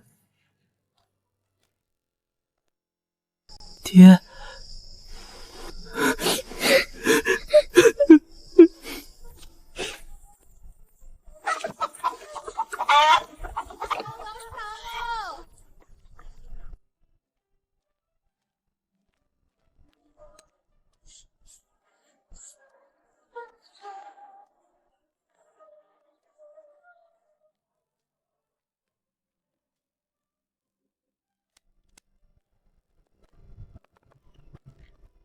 哥，你走后那几天，有人托守城兵丁送来一批货，说来自白水镇。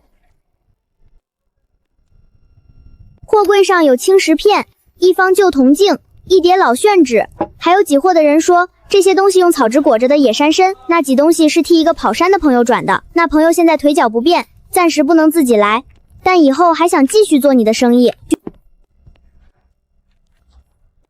钱管事倒了，冯万昌还会再派人来试探。哥，我们要不要去跟冯万昌当面挑明？不用，我要让他自己摸过来。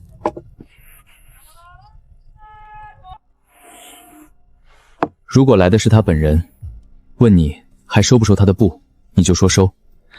但先在账本上给他记一笔商誉保证金，让他自己填数。如果他带人去堵咱们进货的路呢？冯万昌能堵的是镇上和县城这2条路，但有一批货青石片、野山参、旧铜镜是从白水镇送来的，他连听都没听说过。那就把段染匠新出的红布放在赵文渊的旧宅廊下当样品，让他不得不跟官府的人打照面。你在冯万昌看来只是个查账的小姑娘，他越轻视你，越容易暴露底牌。哥，我也学会你的那套了，可我不想只学会这些，我想去社学听书。去听书的时候把这页带着，有不认识的字就问赵老秀才。你先进去。南元府知府方大人手谕，请苏掌柜3日后赴府衙一叙。不是坏局，但府衙的关注往往是在你不觉得难受的时候加了把尺子，量你的底，也量你的腰杆能不能站直。3日后那场叙，我必须带上3样东西：最好的样品、最干净的账本和最稳的定力。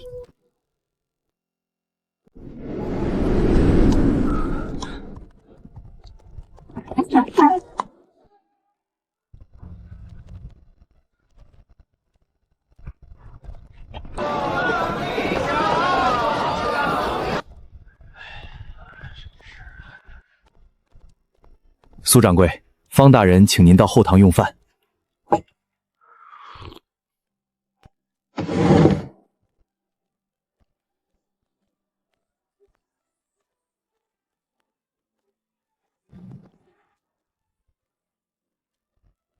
坐。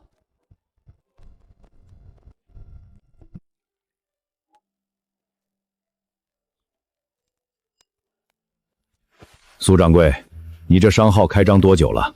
从镇上挂牌算起，4个多月。县城分号开张不到1个月。4个多月，你的货从青牛村铺到了3个镇、1个县城，现在连我府城的商话都在打听琼浆玉液和冰晶糖。我查过你的商税记录，分号开张不到1个月，完税额已经排进本县前3，这在本朝商史上不说绝无仅有，也是极其罕见。不过我今天请你来，不是为了夸你。钱管事雇凶杀人一案，孙知县的判文我看过了，判文写得很好，雇凶杀人、私通山匪、危害商渡安全，3项罪名清楚，量刑得当。但有一件事，判文里没有提。山匪劫道那天夜里，你在山路上布置了铁骑犁和机关陷阱。孙县令的衙役在现场找到了8处埋设痕迹，做工很细，不是临时起意能做得出来的。铁栏力的淬火工艺，陶罐陷阱的力学设计，都不是普通山民能想到的东西。方大人，那些机关是我设计的。我知道是你设计的，我不是要追究这个。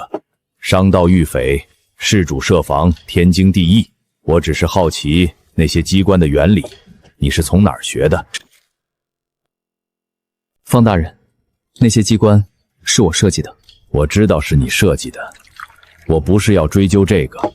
商盗遇匪，事主设防，天经地义。我只是好奇那些机关的原理，你是从哪儿学的？他伺候的那户人家藏书集凤，其中有不少功绩农术方面的抄本。家父晚年返乡后，他把记得的东西画成了图册，临终前交给了我。那户人家姓什么？家父没说。苏掌柜，我在南园府做了6年知府，6年里见过的商人没有1000，也有800。大部分商人被我问到货源时，反应只有2种，要么急着辩解，要么搬出后台。你是第一个我问你货从哪儿来，你给我讲了一段父子是兽的故事。方大人，我不是有后台的人。你不是急辩，也不搬后台，不是赞赏，而是猎人认出了猎人。你是用一个精心准备好的答案把问题堵死，你是用一个很好辩解，没有谦虚，也没有被看穿的不安。我不追问了，但我送你一句话：你能用机关砸退山匪，用怀表敲开县衙，用奇货打开市场，这都是你的本事。但本事越大，盯着你的人就越多。你有没有想过，将来如果有一天皇帝问你同样的问题，你准备怎么答？我还没想好。如果有人问我，方某做了6年知府，门生故旧遍布半省，野心2字早晚会落到我头上，所以我每年都给皇上写一封述职折，报喜不报忧，低调的像一根钉子。不是没有雄心，是不想被人拔掉。你懂我的意思吗？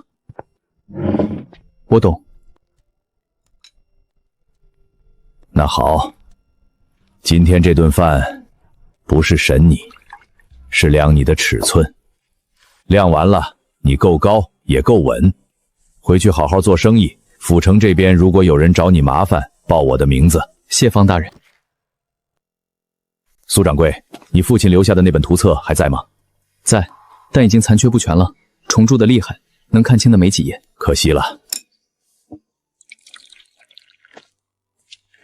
这个谎言在县衙面前能过关，在知府面前能勉强过关，但如果有一天面对更高层次的人，未必能再撑一次。需要提前准备更高层级的答案，不是换个爹，是换一套逻辑。今天这顿饭吃下来，方知府给了我一样比酒贵重的东西，不是赏识，是路。方知府说，本事越大，盯着你的人就越多。老刘就是为了他的本事死的。他必须在本事和隐蔽之间找到一个平衡点。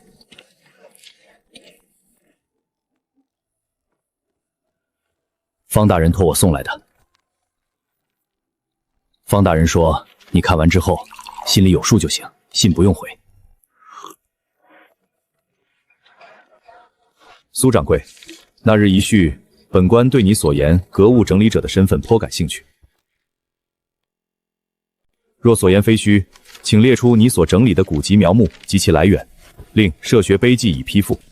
望你早日在青牛村建馆开学。方大人这是在给你铺台阶。这封信有2层意思。第一层，你整理出东西，设学就是你的挡箭牌。第2层，你如果拿不出来，那个饭局上的话就不能再提，你自己看着办。他把你的身份从期货商升格为格物整理者，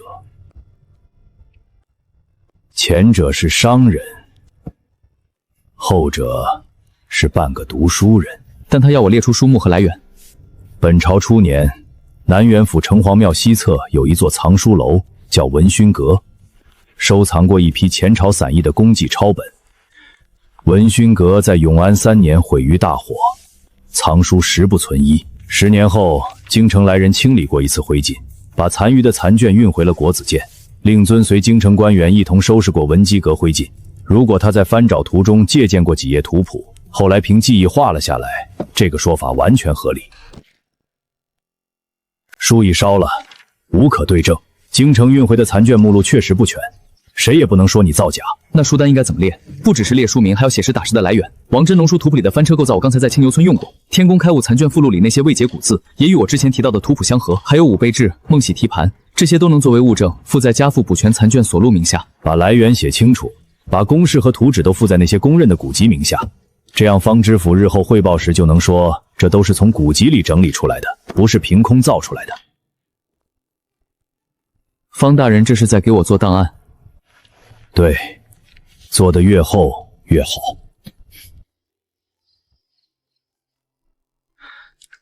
方大人苛见，承蒙大人过问，仅将学生近年整理古籍玉目及来源分别如下，并附整理笔记，以备查核。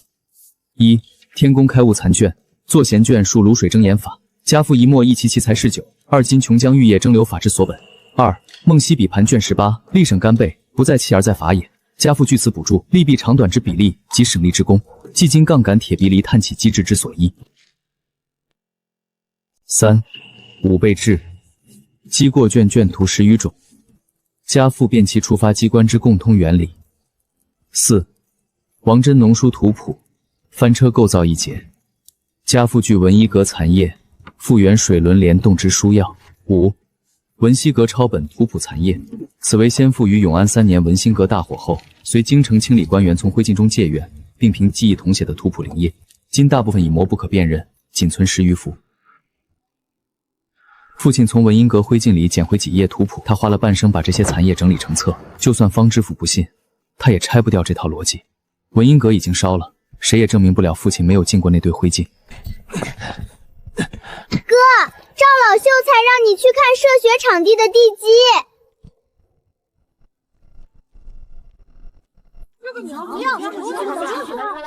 那是村学认字最快的2旺。社学开了，我能来不？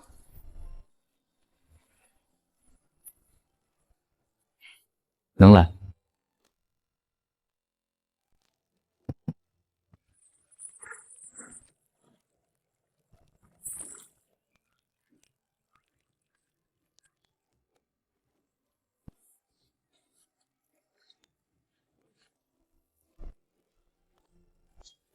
粗酿一坛，不敢称寿礼，仅请老太太尝个新鲜。若不合口味，弃之即可。这不是寿礼。如果是寿礼，方大人登记入册，就成了公开的人情往来。但不署名，只说是尝鲜，就是私人之间的试探。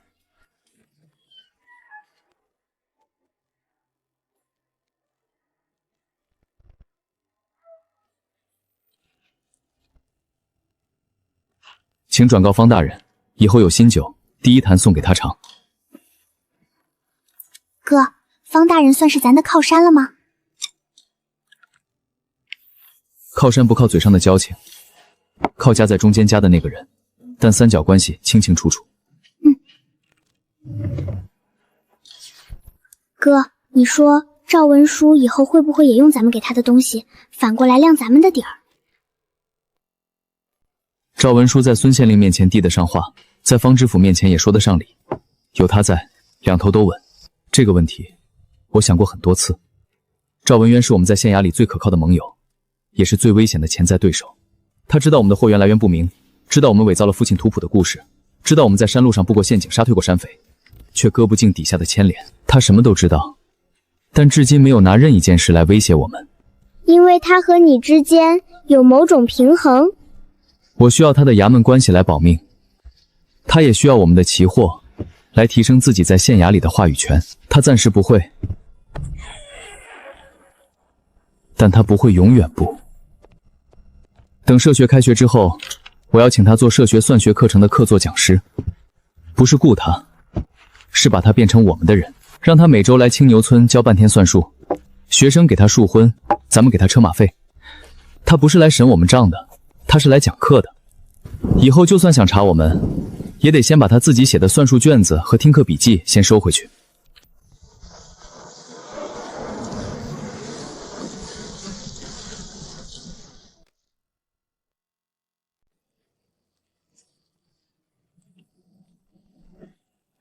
有些代价，鱼洗不掉。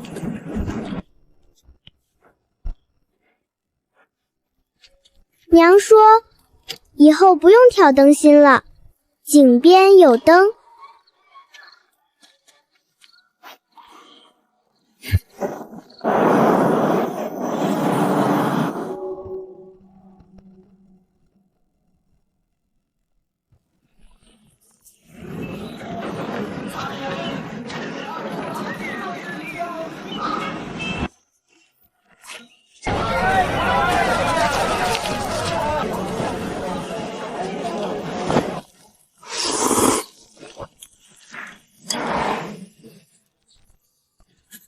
井壁文字比甲骨关规整，比金文简练，疑为甲骨关之前更原始的刻符系统。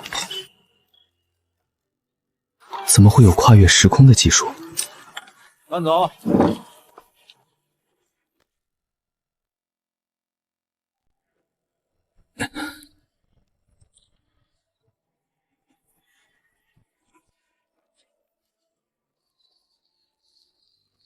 娘留了粥。方知府在宴席上提过，本县皇商名额每年只有一个。从孙建令的涉学批文到方知府的背书，在官府的视角，我已从外来商人变成有官方认可的民间商号，离皇商只差2步。这2步年流水达标，我稳得住。官员推荐，我还没等到那个够分量又肯开口的人。方知府、赵文渊、孙县令，这3枚钉子定牢了，皇商的牌子才有地方挂。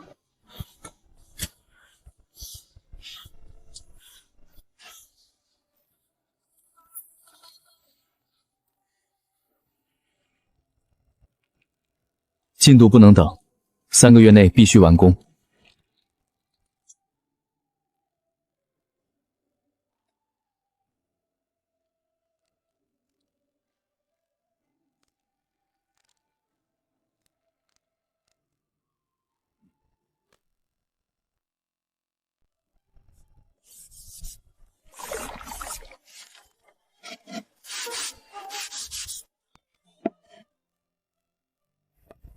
段师傅，这些字是你自己写的？我找老薛开学用的东西，不能只结实。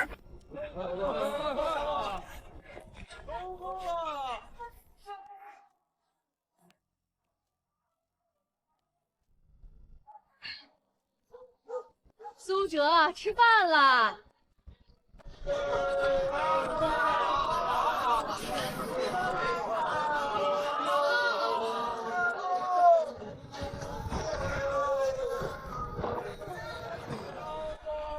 周记，方知府给周记提过匾，至少说明周记和知府衙门是有交情的。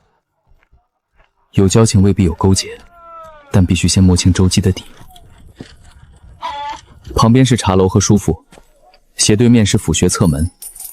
府学里的生渊有闲钱，琼浆玉液和冰糖茶最精准的客户，他们喜欢在茶余物后传播新鲜事物。月租8两，租约签3年，3年内房东不得涨租。铺子后院的空地，我加盖一间灶房，费用我出，租约到期，灶房归你。灶房归我？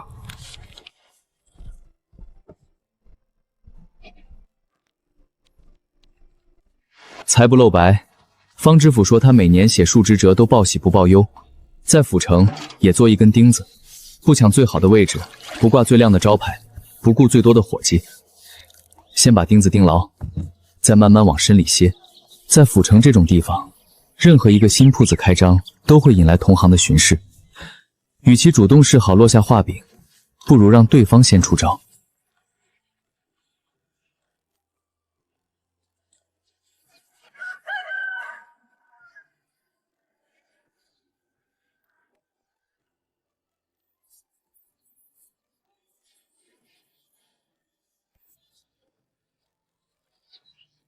苏掌柜，在下姓马，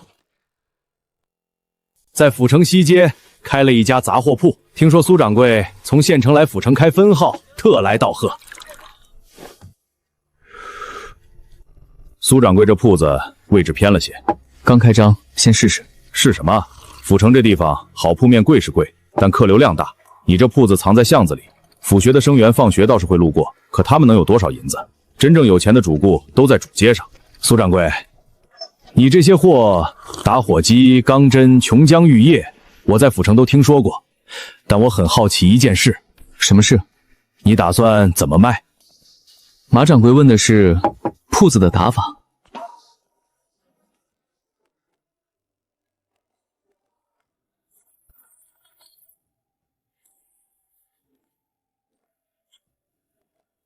这是琉璃？差不多。你把货锁在琉璃后面，不让碰，不想买了？做生意哪有不让人碰货的？摸多了会脏。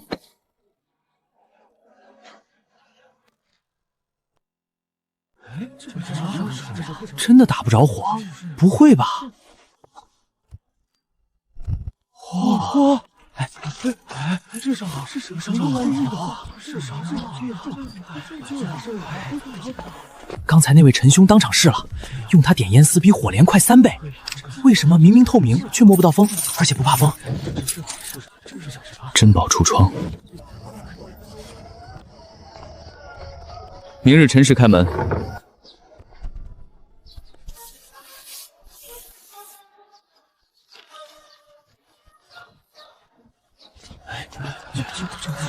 50两，一张卡能买2匹上好狐头了。这人疯了！50两一张会员卡，谁买？我赌他一张都卖不出去。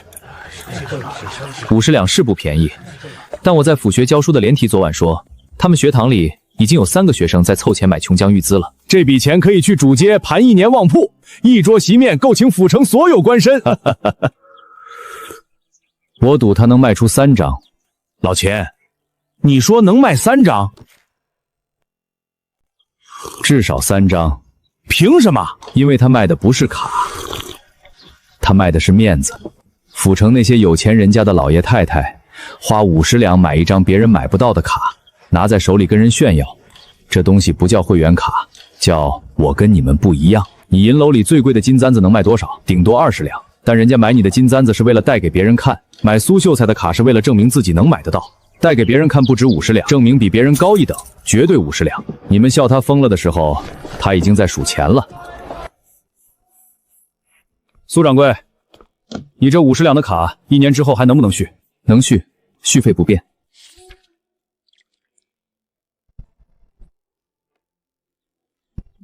你是府城第一个。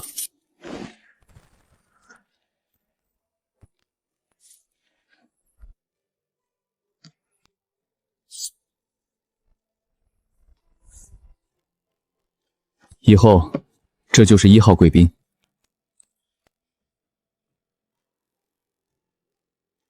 刘掌柜减半的原因，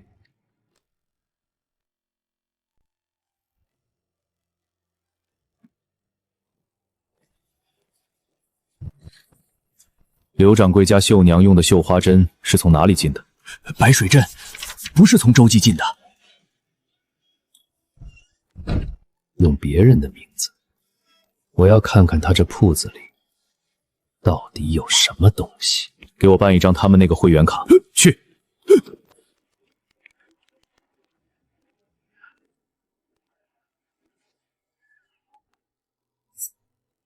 客官小看什么？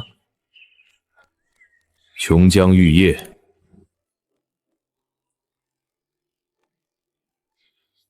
举个小杯。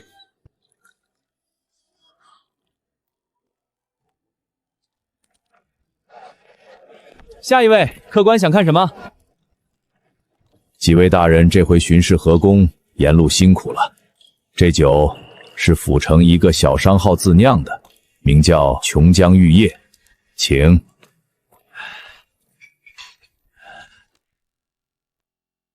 府城还有不少好东西，几位大人回京时跟朋友提一提。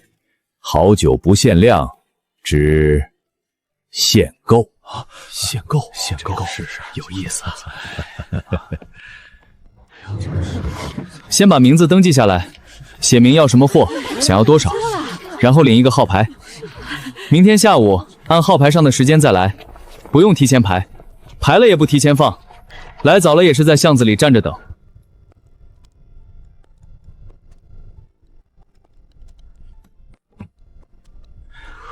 你这个限购的法子，我琢磨了一下，你不是在限客人，你是在限自己。一个人名下一次限购1壶酒，酒瓶上还加贴了编号封天，说辞是怕人私自转卖对冲你的售价。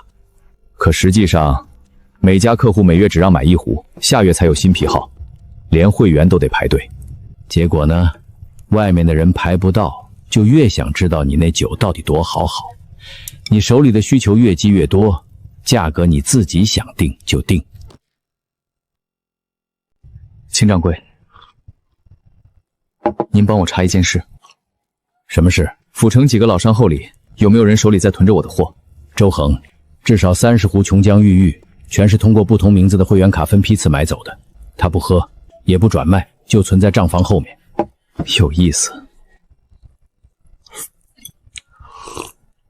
让他囤，让他囤。他囤的越多，我的货在府城的流通量就越少。流通量越少，外面排队的人越急，方知府那句限购就越值钱。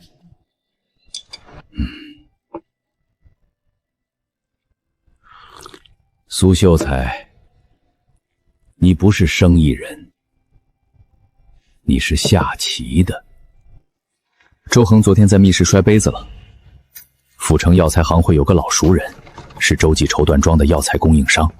昨天他去洲际账房收贷款，听见内院里传来瓷器碎裂的声音，还有压低了走子的争吵。争吵的内容听不精警，但出来时他在账房门口扫到一眼，一本账本被扔在地上，上面有一行字，红笔圈了2道。周家本月绸缎销售额没有跌，但琼浆玉水的投资占用了绸缎生意的流动资金，主业的现银周转已经出了问题。周恒这个人跟他堂兄周德旺不一样，周德旺是泥腿子出身，靠拳头和假账起家。周恒考过秀才，虽然没中举，但读的书不比你少。他能忍，也会算。如果不是被你逼到账面上见红，他不会摔杯子。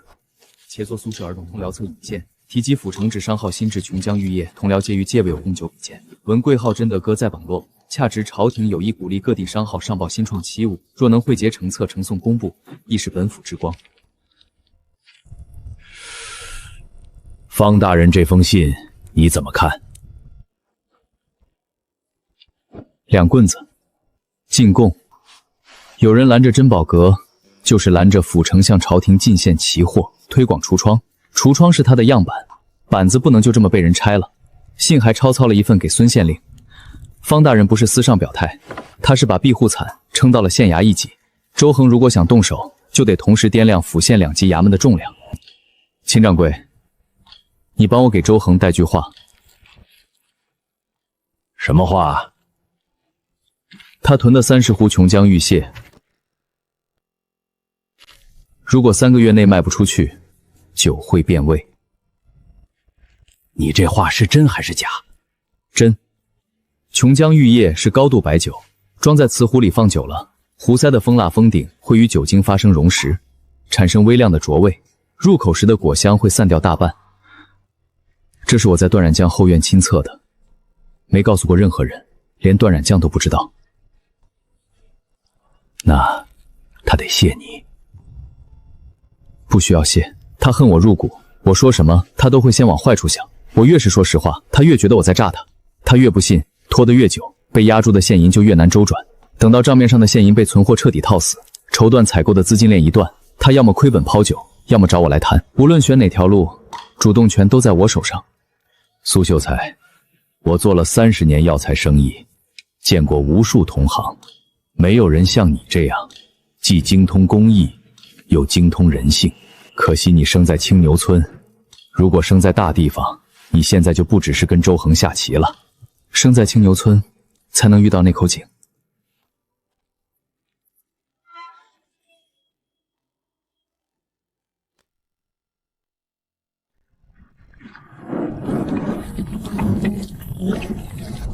打火机剩余120盒，绣花针库存偏低，琼浆玉液已触发限购机制。掌柜，这雨一时半会儿停不了。等，掌柜，那边有个人。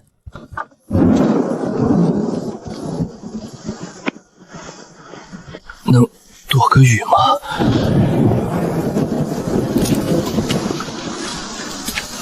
你伤几天了？4天，4天没处理。处理过，用金疮药敷了2次，没用。会有点疼，忍着。这2片现在吃，剩下的每天早晚各1片，吃完为止。嚼碎了咽下去，4个时辰后再吃2片。我让伙计给你倒水。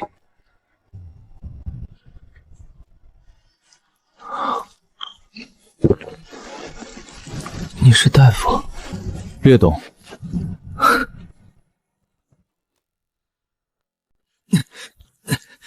在下姓萧，改日登门道谢。苏哲，府城分号珍宝阁。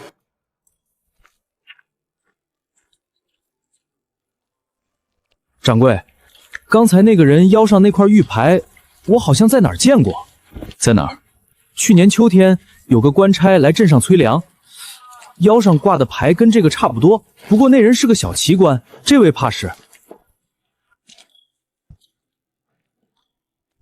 这几天夜里多巡2趟，任何陌生面孔靠近仓库，立刻报给我。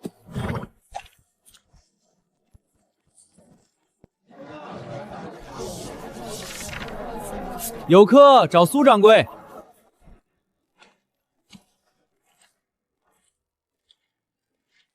苏掌柜，是。萧兄，里面的货比上回整齐些了，请后院坐。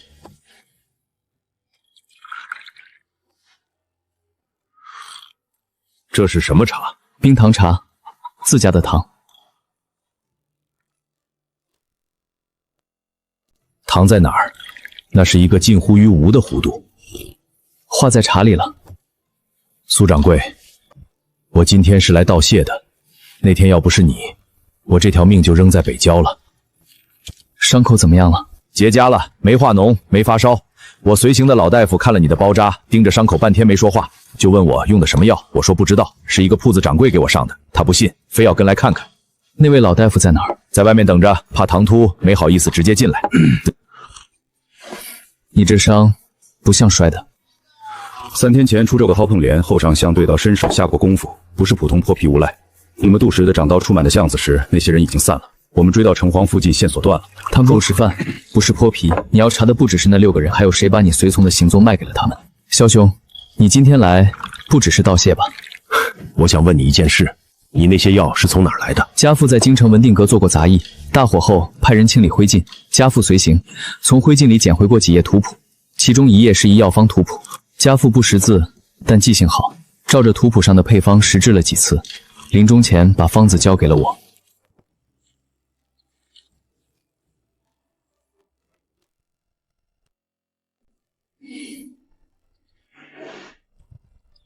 萧大人，那天的事不是萧大人，是萧兄，你救了我的命，我可不想跟你打官腔。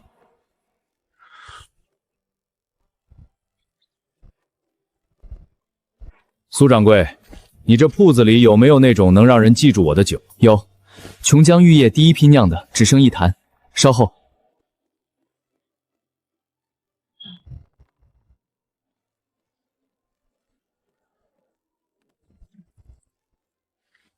秦正元，正是。秦正元是我父亲的老部下，当年在辽东做过随郡医官，能让他替你收身的人，在这府城里不超过3个。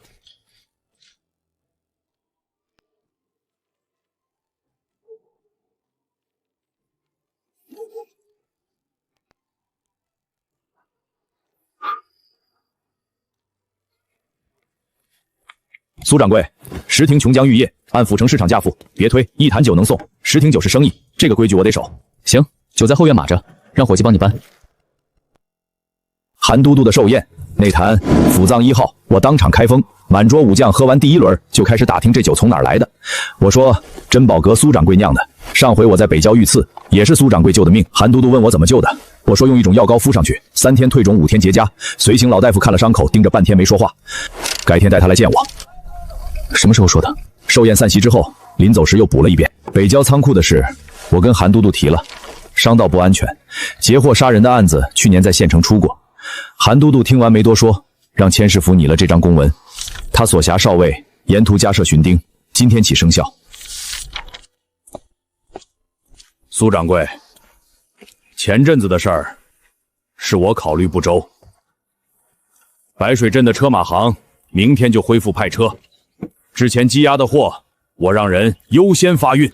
朱老四那边我已经打过招呼了，以后给你的运价按老主各算，比行价低1成半。府城码头那边芷江的事儿我也去说过情了，金记纸坊的江瓮后天就能装船，其他几家我也去打了招呼，不会再有拦路的事儿。牙行这边，我单独给你挂一个优先派车的号，以后调度上不会出问题。田掌柜，你说的这些我都要，但不是白要。我有3个条件：第一，白水镇的车马行以后苏氏商行的货优先派车，但运价不能只按老主估算，要按牙行挂牌价的7折签长约。第二，纸浆的事我不只跟经济一家谈，经济之外，我还要2家纸坊的稳定供应，价格由我直接跟纸坊谈，牙行不抽成。第三，也是最重要的，从今天起，牙行在府城的客户名单里，宏记杂货列为优先供货商号，凡是宏记杂货要运的货，牙行不得以任何名义拖延、抬价或推诿。3个条件我都答应，但有一条，以后你在都督府那边有什么风吹草动，提前给我透个气儿，大家好做。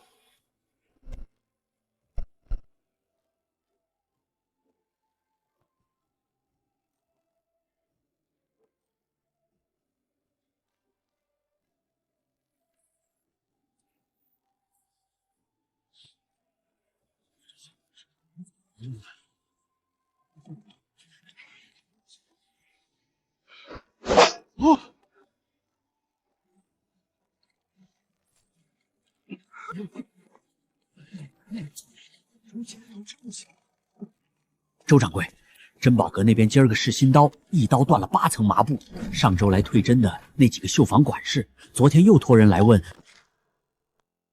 咱们能不能拿到苏氏商行的绣花针？我说咱们有存货，他们说不要存货，要新品，还说苏氏商行的绣花针在圈子里已经叫针王了，用别的针绣出来的活儿，拿到府城的绣品会上排不上号。今晚让田丫头来密室见我，如果他找借口推脱，你就告诉他，他上次收的那袋碎银，包某手里还留着一条存根。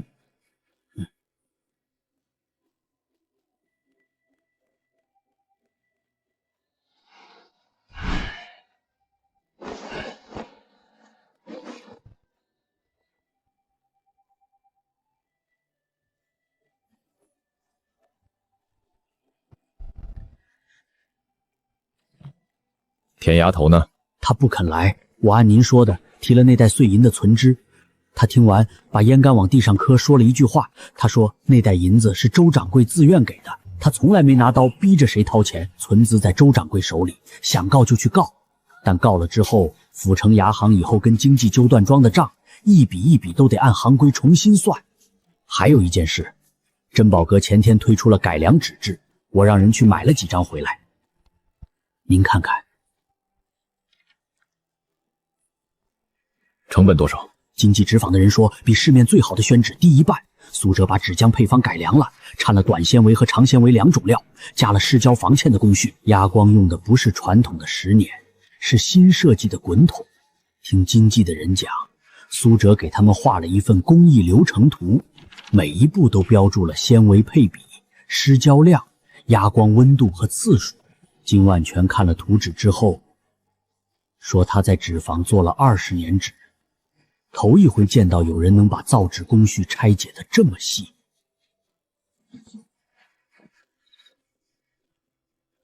那架滚筒，就那架按苏掌柜图纸改的压光机，抬进后院，别碰着门框。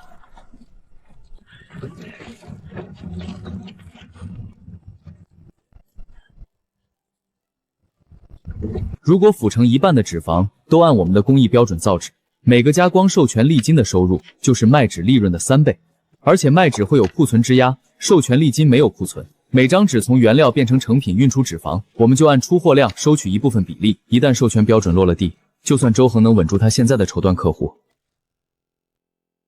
他也拦不住纸坊的老板们排着队来签授权协议。你复核一遍。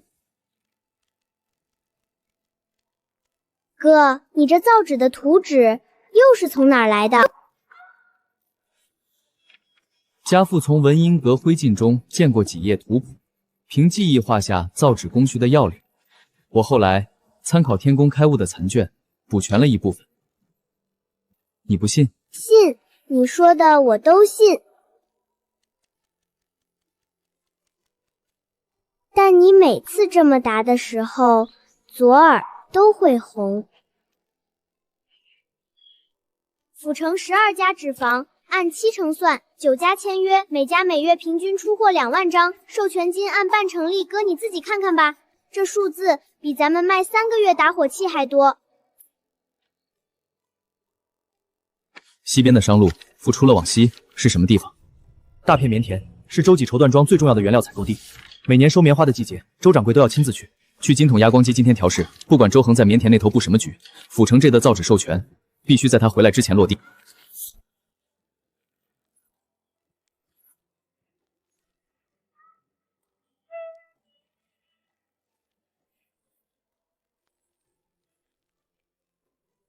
老钱，我们的流动资金还剩多少？绸缎生意没有问题，方老板那批棉纱，如果按现在市价采购，不压价，咱们资金够。问题是琼浆玉类的存货，之前您购入的那一批酒，有一部分已经变质了，剩下的几壶我们拆开检查过，壶塞封蜡全融了，酒味淡了一半。这批酒全部折价处理，能收回的成本不到3成。3成？不到3成。田丫头停了车马行，那批酒的运输也没人接手，压了太久，就算现在有人买，运出去的酒在路上颠几天也怕出问题。另外，金记纸坊联合5家纸坊签了1年的纸浆采购协议，咱们之前谈的那几家纸坊在授权协议上签了字，不但不再从我们这里进纸，还把预定的纸浆全转给了苏氏商行那边。老钱，出去吧。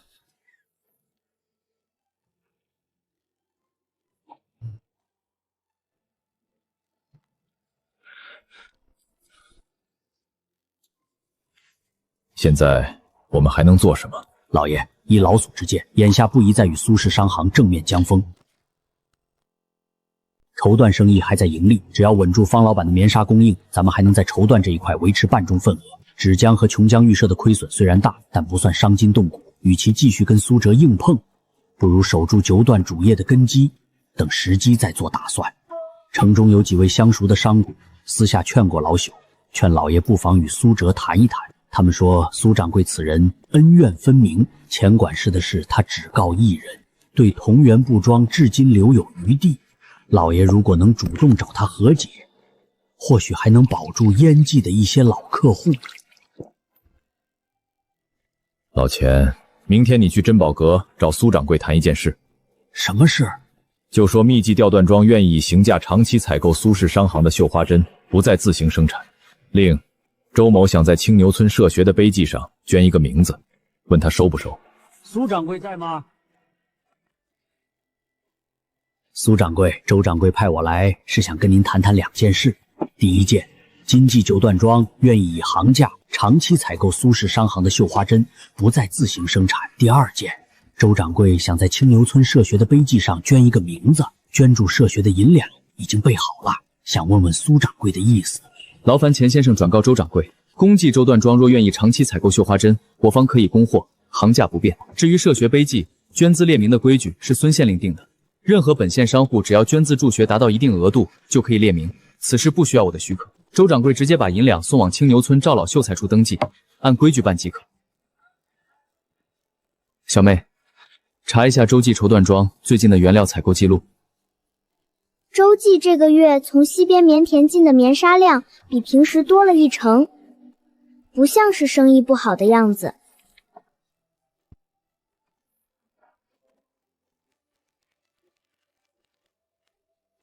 他是在拿和谈当挡箭牌，把亏掉的钱一点一点往回捞。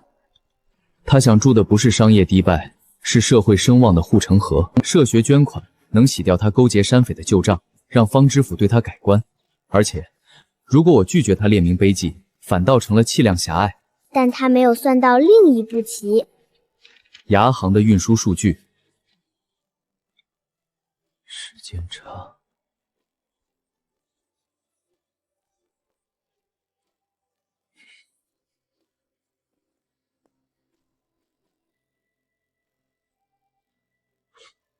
田丫头手里有一本往年与洲际绸缎庄的往来账册，上面记的项目不全是合法的买卖。若是翻出来，未必能入罪，但足以在周恒冲击皇商资格时，成为一封匿名举报信里的依据。账册在哪儿？田丫头说他没有这本账册，但如果有需要，他可以配合。他还说，朱老四从今天起不再接任何周记的单子，已经接了的设法拖延，这也是牙行内部调度调整，不是谁受益的。周恒昨天托人给田丫头送了一盒点心，退了。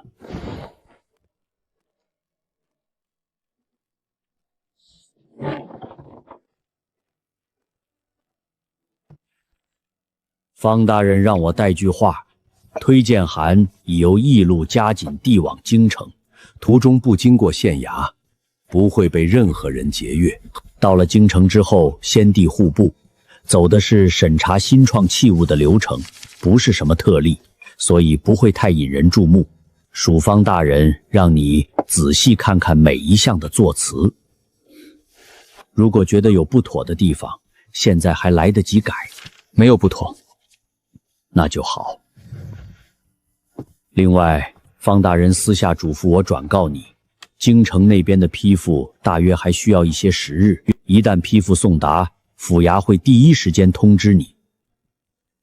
方大人还说，皇商资格一旦到手，会有更多人盯着你的货品来源。你最好在批复下来之前，把要藏的东西藏好，不是藏货，是藏根。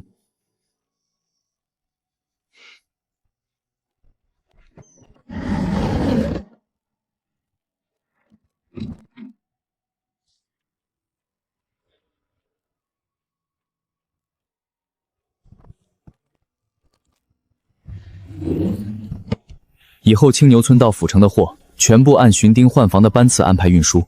每趟骡车出发前，在村口登记发车时辰和骡背编号，由苏小妹核对后，托人带一份抄本到府城，我再交给北郊仓库的守仓老头对照接收。如果时辰和骡背编号对不上，仓库不开门。消息怎么传递？苏小妹在青牛村雇了一个识字的小孩，负责抄写发车记录，每趟骡车出发时抄一份，交给返程的骡夫带回来。府城这边，守仓老头在仓库门口设一个木格箱，骡夫卸货后把抄本投进箱里，每天早上开箱核对。这个法子笨是笨了点儿，但越是笨办法，越不容易被牙行的人插进来。苏秀才，什么事儿？老鲁，你在白水镇有几个常来常往的老主顾？6、7个吧，都是铁器铺和杂货铺的掌柜，从我这儿拿针拿了10几年了。帮我在白水镇设一个信鸽中转站，不用多，3只鸽子，1个鸽笼。每次白水镇有到府城，让那边的铁器铺掌柜写一张便条，货量、日期、运输骡夫姓名，绑在鸽子腿上放过来。北郊仓库那边，我安排守仓老头接收鸽子，取下便条后，把鸽子喂饱再放回去。你要鸽子干嘛？防山匪？山匪来过一次，不会再来了。我要防的是另一种东西，有人在账面上做手脚，货从青牛村出发，经过白镇中转到府城入库，这条路上任何一个环节出问题，我都要在当天知道。人传消息太慢，鸽子快。鸽子笼我来打，白水镇那边的铁器铺掌柜，我去联系。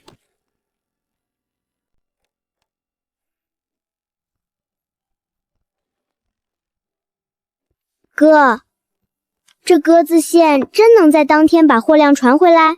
能。鸽子比人快，不受牙行管辖，不用等骡车，不经过任何人的账本，从白水镇飞到北郊，最快只需1个时辰。那以后咱们的货走到哪儿，你都一清二楚了。府城一有动静，当天就能反应，这叫主动权。哥，周恒那边真的会善罢甘休吗？他现在最重要的事是保住绸缎生意，跟我们正面交锋已经没有兴趣了。但周家人的字典里没有善罢甘休这个词，他们会蛰伏，会在某个你意想不到的时候从侧面咬你一口。我们必须在那一口咬下来之前，把自己的眼睛和耳朵长满全府城，等到每条路线都有人盯，每笔货单都有人核，每只鸽子都按时落地，就算周恒想咬，也找不到下嘴的地方。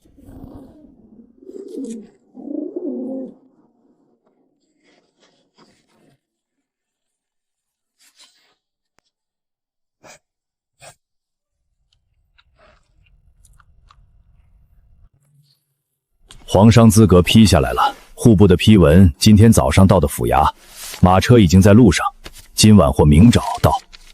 小妹，看好铺子，有人来问就说我进城办货，3天后回来。白水镇的鸽子线你盯着，如果连着2天没收到鸽信，立刻让人去红泥坡查。带着。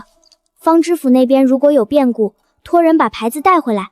我让鲁大锤去找都督府。走，工部查验司的批注，你过来看。以上各项器物制作精巧，有益民生，准予列入皇商贡单，按季呈送样品至工部查验司备案。注意这个按季，不是每年，是每季。之前皇商贡单是1年1送，这次工部突然改成按季呈送，不是针对你。据我在京中同僚的私信里所知，工部查验司今年换了一个新司正，这人技术官出身，对各地奇迹器物盯得特别紧。不止你一家，南边几个大商号也一起改了。但那些大商号在京中有门路有根基，每季送样品不过是多跑一趟京城的事儿。你不一样，你的货从青牛村到府城走了好几年，每一步都是自己铺的路。京城不一样，京城的路你得从头铺，而且每3个月就得铺一次。我建议你在京城找一个信得过的代理人，替你处理工部的呈报送检。这个人必须是本地人，熟悉工部衙门的大小规矩，而且不能跟任何一家和你有竞争关系的商号有牵连。你在王都不能再用府城的方式行事，京城遍地是眼线，你每走一步都有人看着，要找对人，还要管住嘴。方大人，工部查验这批样品时，主要看哪些材料？这是关键。工部查验样品时最看重的不是样品本身，而是你提交的工艺流程是否合规。据我所知，查验司最近专门查处了一批使用违禁之物或来历不明材料的皇商，其中好几家就是因为图谱上标注的材料无法追溯产地而被暂停资格。文辛格残卷那套说辞在府城够用了，王都离京城太近，任何一套图谱都可能被工部的人调阅存档。你最好在提交之前把图谱整理一遍，确保每一道工序都有合理的出处。我需要去一趟青牛村，把藏在那里的几样东西带上，然后直接从青牛村出发去京城。京城的局势比府城复杂得多，皇商资格可以保你一时，保不了你一世。王都的水深深浅浅，连我这个知府都只能站在岸边看一看。方大人让我另外提醒你一件事，工部那个新司正姓顾，单名一个横字，横气的横，他是从工部余运司升上来的，本朝最年轻的五品技术官，今年春天刚调任查验司。上任第一件事就是把所有皇商的贡单从年报送检全部改成季报送检。此人名声很大，方大人说他会是你的伯乐，还是你的掘墓人，全看你能不能让他信服你那套文英阁图谱的说法。3件事。第一，把青牛村酒井边藏的所有现代课本、技术错册书全部装进木匣，用油布裹3层，锁好，由鲁大锤亲自押运到府城。省下的货量由鲁大锤直接派猴子运到府城，囤在仓库最深处，以防京城订单突发翻倍。这趟要走多久？不确定，也许1个月，也许3个月，但每到满月，我都尽量回来一次。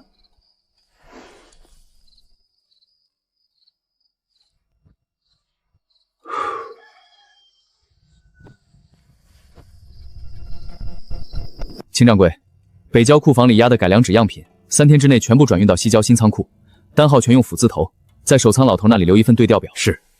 老鲁，金记纸房新安装的2架滚筒压光机暂缓试机，等我从京城回来再点火。行，什么时候动身？明天一早，走水路，从北郊渡口上船，沿运河到京城。我走之后，珍宝阁的日常经营由苏小妹全权代管，账目核签归她，仓库钥匙归她。有争议的，秦掌柜和他一起商定，商定不下的，飞鸽传书给我。京城那边要不要先探探路？不用，京城的路我自己走一遍才踏实。我不在府城期间，有2个人需要你们格外留意，一个是周恒，他虽然已经求和，但周家的人不会善罢甘休；另一个同源布庄的冯万昌。这2家商后如果有什么变动，不用等我，秦掌柜直接去和赵文清商量对策。另外，如果有紧急情况，用这个联络方式。纸条上写了一个竹字和一个地址，到了地方只说我让你来的，别的什么也别说。那人会把消息传给我。你自己保重，府城有我们。鸽子笼我昨晚加固过了。白水镇那边的铁器铺掌柜昨天回了信，说他那边随时可以多放2笼鸽子。